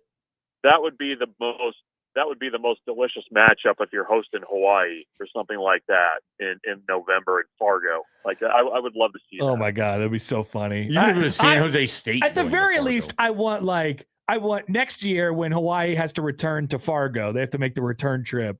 I want to see him getting off the plane at the very least. Like, I want a live camera shot from the Fargo news stations on the tarmac watching Hawaii get off the plane. Yeah, it's like the Larry or the Curb Your Enthusiasm music is playing in the background. Essentially, that would be good. So awesome. This is Mountain West football. All right, Brun. So let's get to some football stuff. So we haven't talked to you since Nebraska's addition to their running back group. I know you and BC did a pod about this. So does it change your outlook at all on the position, adding Tyke Hayes to the spot now, or I guess? What sort of impact does that make on how you feel about the spot at this moment? Well, I mean, I think my feelings before about that group were, you don't have a ton of experience there. You're actually somewhat thin on bodies. I mean, I think you would like a little bit of a bigger room than what they had before. And, if you're trying to get to a top three, and I think that's kind of what Nebraska wants to do, is they want to have three good options, maybe a fourth, bigger back, which, I guess is going to be Quentin Ives, they've said. So you kind of have that role there, but, who are going to be your other three? And I love what Jamal Rule did in the spring. We've heard nothing but good things about what he's done and his potential and being a guy that you're probably going to hear from this year. But just adding a little bit more competition to that group, I think, is an okay thing. And I think adding somebody who's gone through a year of, Penn State football and been in a group with some pretty darn good running backs when he was at Penn State, I think that's okay. Does it do much for the experience in the group? Not as much as, if you went out and added a guy who was, had played multiple years or something like that via the transfer portal back in January. But, for where we are in the calendar right now, I think he's a pretty intriguing addition as a guy that can, maybe step in and enter that rotation. I mean, is he going to be your starter right out of the gates? No, probably not. I mean, I think there's got to be a lot. It's going to have to get up to speed there. But, you look at what his production was in high school and, just the recruiting profile that he had, with being a longtime Penn State commit. I know Ohio State was trying to come in late on him. It's an intriguing ad. I mean, does it change what I think about the group overall going into fall camp? A little, but I like the addition. I mean, I think it was probably the best addition they could have made without having gotten somebody out of the portal back in January. Brunch, your number 6 player for the most indispensable Huskers on your countdown you have with BC over there at Husker 24/7 is Isaiah Hunter. How do you kind of reflect on the season Hunter had, where basically the last 4 games he ended up with 92 total yards on looks like 10 catches, no touchdowns, and before that it felt like he was a really big part of what Nebraska wanted to do in their passing offense? Is it more Dylan goes out and things kind of fall apart for Isaiah Hunter and the passing offense in general? Is it just like everything else with Nebraska? November is just a disaster. This is a guy that he's really fascinating to me because we know they had super high hopes for him last year, but he ultimately had a 617-yard, 5-touchdown season. Good, but not to the level that they were certainly talking about or hoping for. Yeah, no, I think I think a lot of Isaiah Hunter. Like, I think he's an excellent wide receiver. I think you look at the production that he had at Cal, and you can see that there's a lot more in there. And I think he was maybe a little bit of a victim of Nebraska's shift to being a very Emmett Johnson-centric offense late in the season. I mean, I don't think he was done any favors by, Dylan Raiola being injured against USC and kind of that change that happened.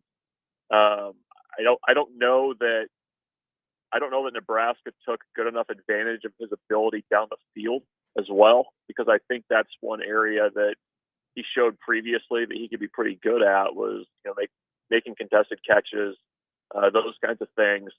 And, was that by design? Was that Nebraska's offensive line not being able to protect well enough? I mean, I think the whole wide receiver group kind of, fell victim to the transition of Nebraska's offense late in the season. I do think, too, I don't know how healthy he was late in the year either, because didn't play in the bowl game. I think there was a little bit of that going on, a little bit of wear and tear. But, I mean, you saw, middle of the season, they obviously discovered that screen pass to him that they had some success with. But, I think he's a player that can make catches, get upfield in a hurry. And when you kind of listen to Nebraska's coaches now talk about, we're going to let Anthony Calandria extend plays, run around a little bit. I mean, it feels like he's going to benefit the most out of, that approach than the other guys. I think the reason he was at number 6 for us was I think he's a little bit more unique compared with the other two starting wide receivers. So I think the potential is there for a really big year, and I don't think that he got close to that last year. Brents, what is the percentage chance that you will see The Odyssey in theaters, which has a runtime of 2 hours and 52 minutes? Less than 0. Which was the last Christopher Nolan movie you saw? In a theater? Yes. What's the last movie you saw in a theater? Is it Moneyball? We took the kids to see Punyo. Okay. They had a showing of it here in Lincoln. When was the last non-kids movie that I saw in a theater? Yes. It's probably been a decade. It's got to be Moneyball, right? Schaefer thinks it's Moneyball. I never saw Moneyball in a theater. I thought you said you were going to drag Mike Babcock to Moneyball. You know what? I did see Moneyball in a theater. I know your life history better than you do. I know. No, now I'm remembering. Mike Babcock and I went and saw Moneyball in a theater in Cheyenne, Wyoming. Nailed it. It was the night before Nebraska played Wyoming in 2011. Oh my God! And, Mike Babcock and I went and saw one of the better baseball movies ever made in Cheyenne, Wyoming. So thank you for reminding me of that, Schaefer. That might be the last movie I saw in a theater. That's what that was my guess when this had come up. Incredible. Yeah. We have the opposite of you with Tim Verghese, who has his Nolan's rankings. Yeah. And I'm not entirely sure you've seen a Christopher Nolan. Did you see any of the Batman movies? Yes, I did. Okay. I think I saw one on Netflix. So, Okay. The one with probably the one with Heath Ledger. Not George Clooney and the rubber nipples. No, not that one. I think it was Heath Ledger. Okay. So yeah, that's how far back we're going here, guys. A little bit of cinema that I've missed in the last 15 years, apparently. That happens. It's okay. We all skip movies for 15 years. And then Return of Our Children for nice family-friendly movies. This is true. I was floored that you pick your seat in the movie theater now. They do that. It was honestly like when the old guy in The Simpsons comes out of the freezer with the moon pies, and he's like, "What a time to be alive!" That kind of thing. Were you surprised by the concessions? Time machine, yeah. Like the concessions that are now, you can drink in a movie theater, bro. I know. That's what I understand. Pops cost $22. Yeah. Well, that was always kind of the case. Yeah. But I guess it's probably just inflation 15 years later. So. Okay, well, if there's any other movie theater trends, we'll certainly let you know. Surround sound, whoa! Yeah, I kind of want to make a bet with Brunson. If he loses, he has to go to a movie in a theater just to break the streak of 15 years. That's a good idea, actually. That's a good pay up bet. All right, Bruns, talk to you later. Thanks. Yep, we'll say thanks. All right, so we have to say Michael Bruns saying, I went to Moneyball with Mike Babcock in Cheyenne, Wyoming. I mean, there was a whole story with it because I was loosely working with 24/7 at the time. I wasn't full time yet. I remember him calling me and explaining how that whole trip had went. And he's like, yeah, I had to basically like drag him out of the room because I needed to do something on Friday night before we went to this game on Saturday. Awesome. So awesome. All right. We'll take a break. When we come back, we'll have some accountability and we'll get you out of here on a Monday and Happer and Schaefer on 1620 The Zone.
All right, welcome back. Final couple minutes here on Happer and Schaefer, 1620 The Zone, 1620thezone.com. Here's a tweet from John Walker of the Omaha World Herald yesterday. French prospect Mark Owen Fadzodada is in Omaha for a visit, which begins tomorrow, a.k.a. today.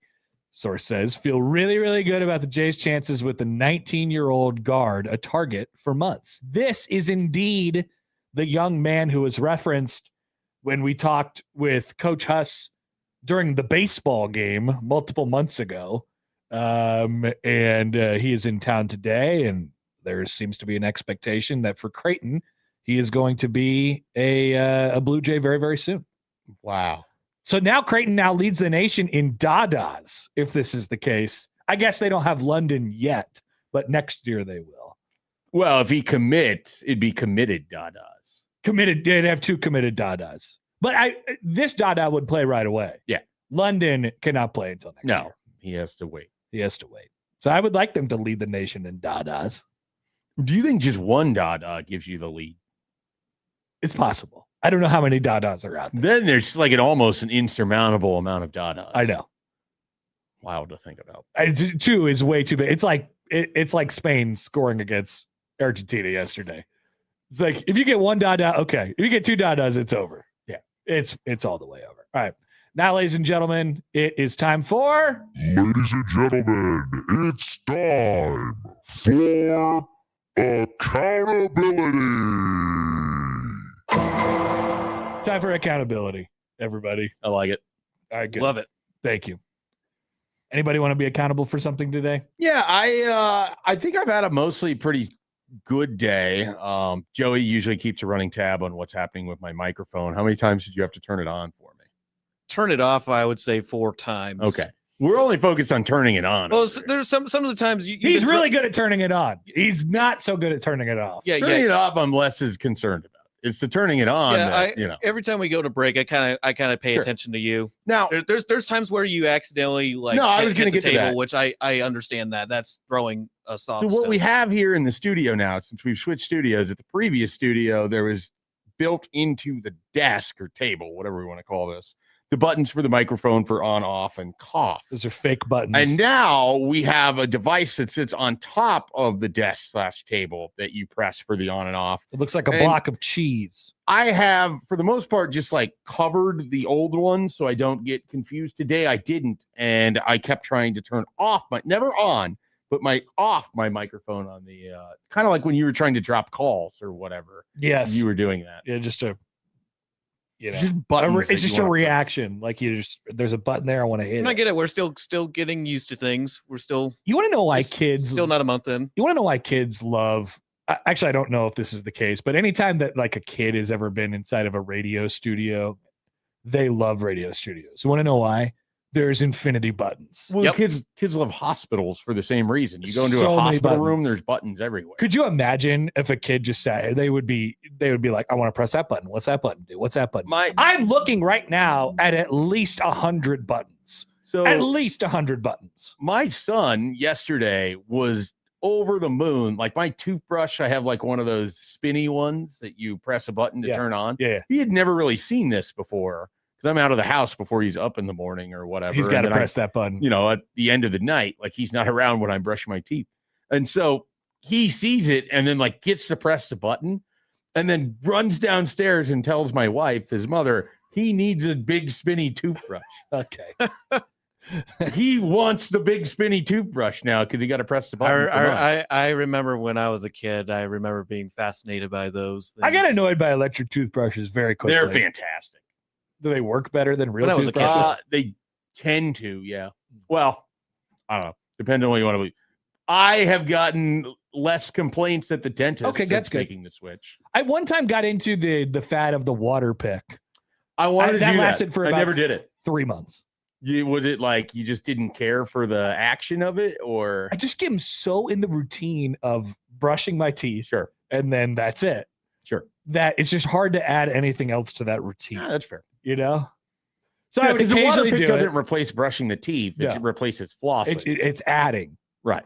And so then you have to add that. And it's like this big kind of cumbersome thing. I know they have small ones, but I had like a bigger one, and I don't know. So the reason that the spinny thing, if you're doing it how you're supposed to, like when people just brush with like a normal or a non-electric toothbrush, they have a pattern that they've created over time. Absolutely. And so there's areas that they miss because they're just getting to the pattern rather than focusing on I'm almost positive that's the case for me. That's definitely so that's what they were like, hey, we strongly suggest you do this because you're missing like these chunks in there with whatever the pattern is with how you're brushing. Yeah. So I made the switch and they've been happy.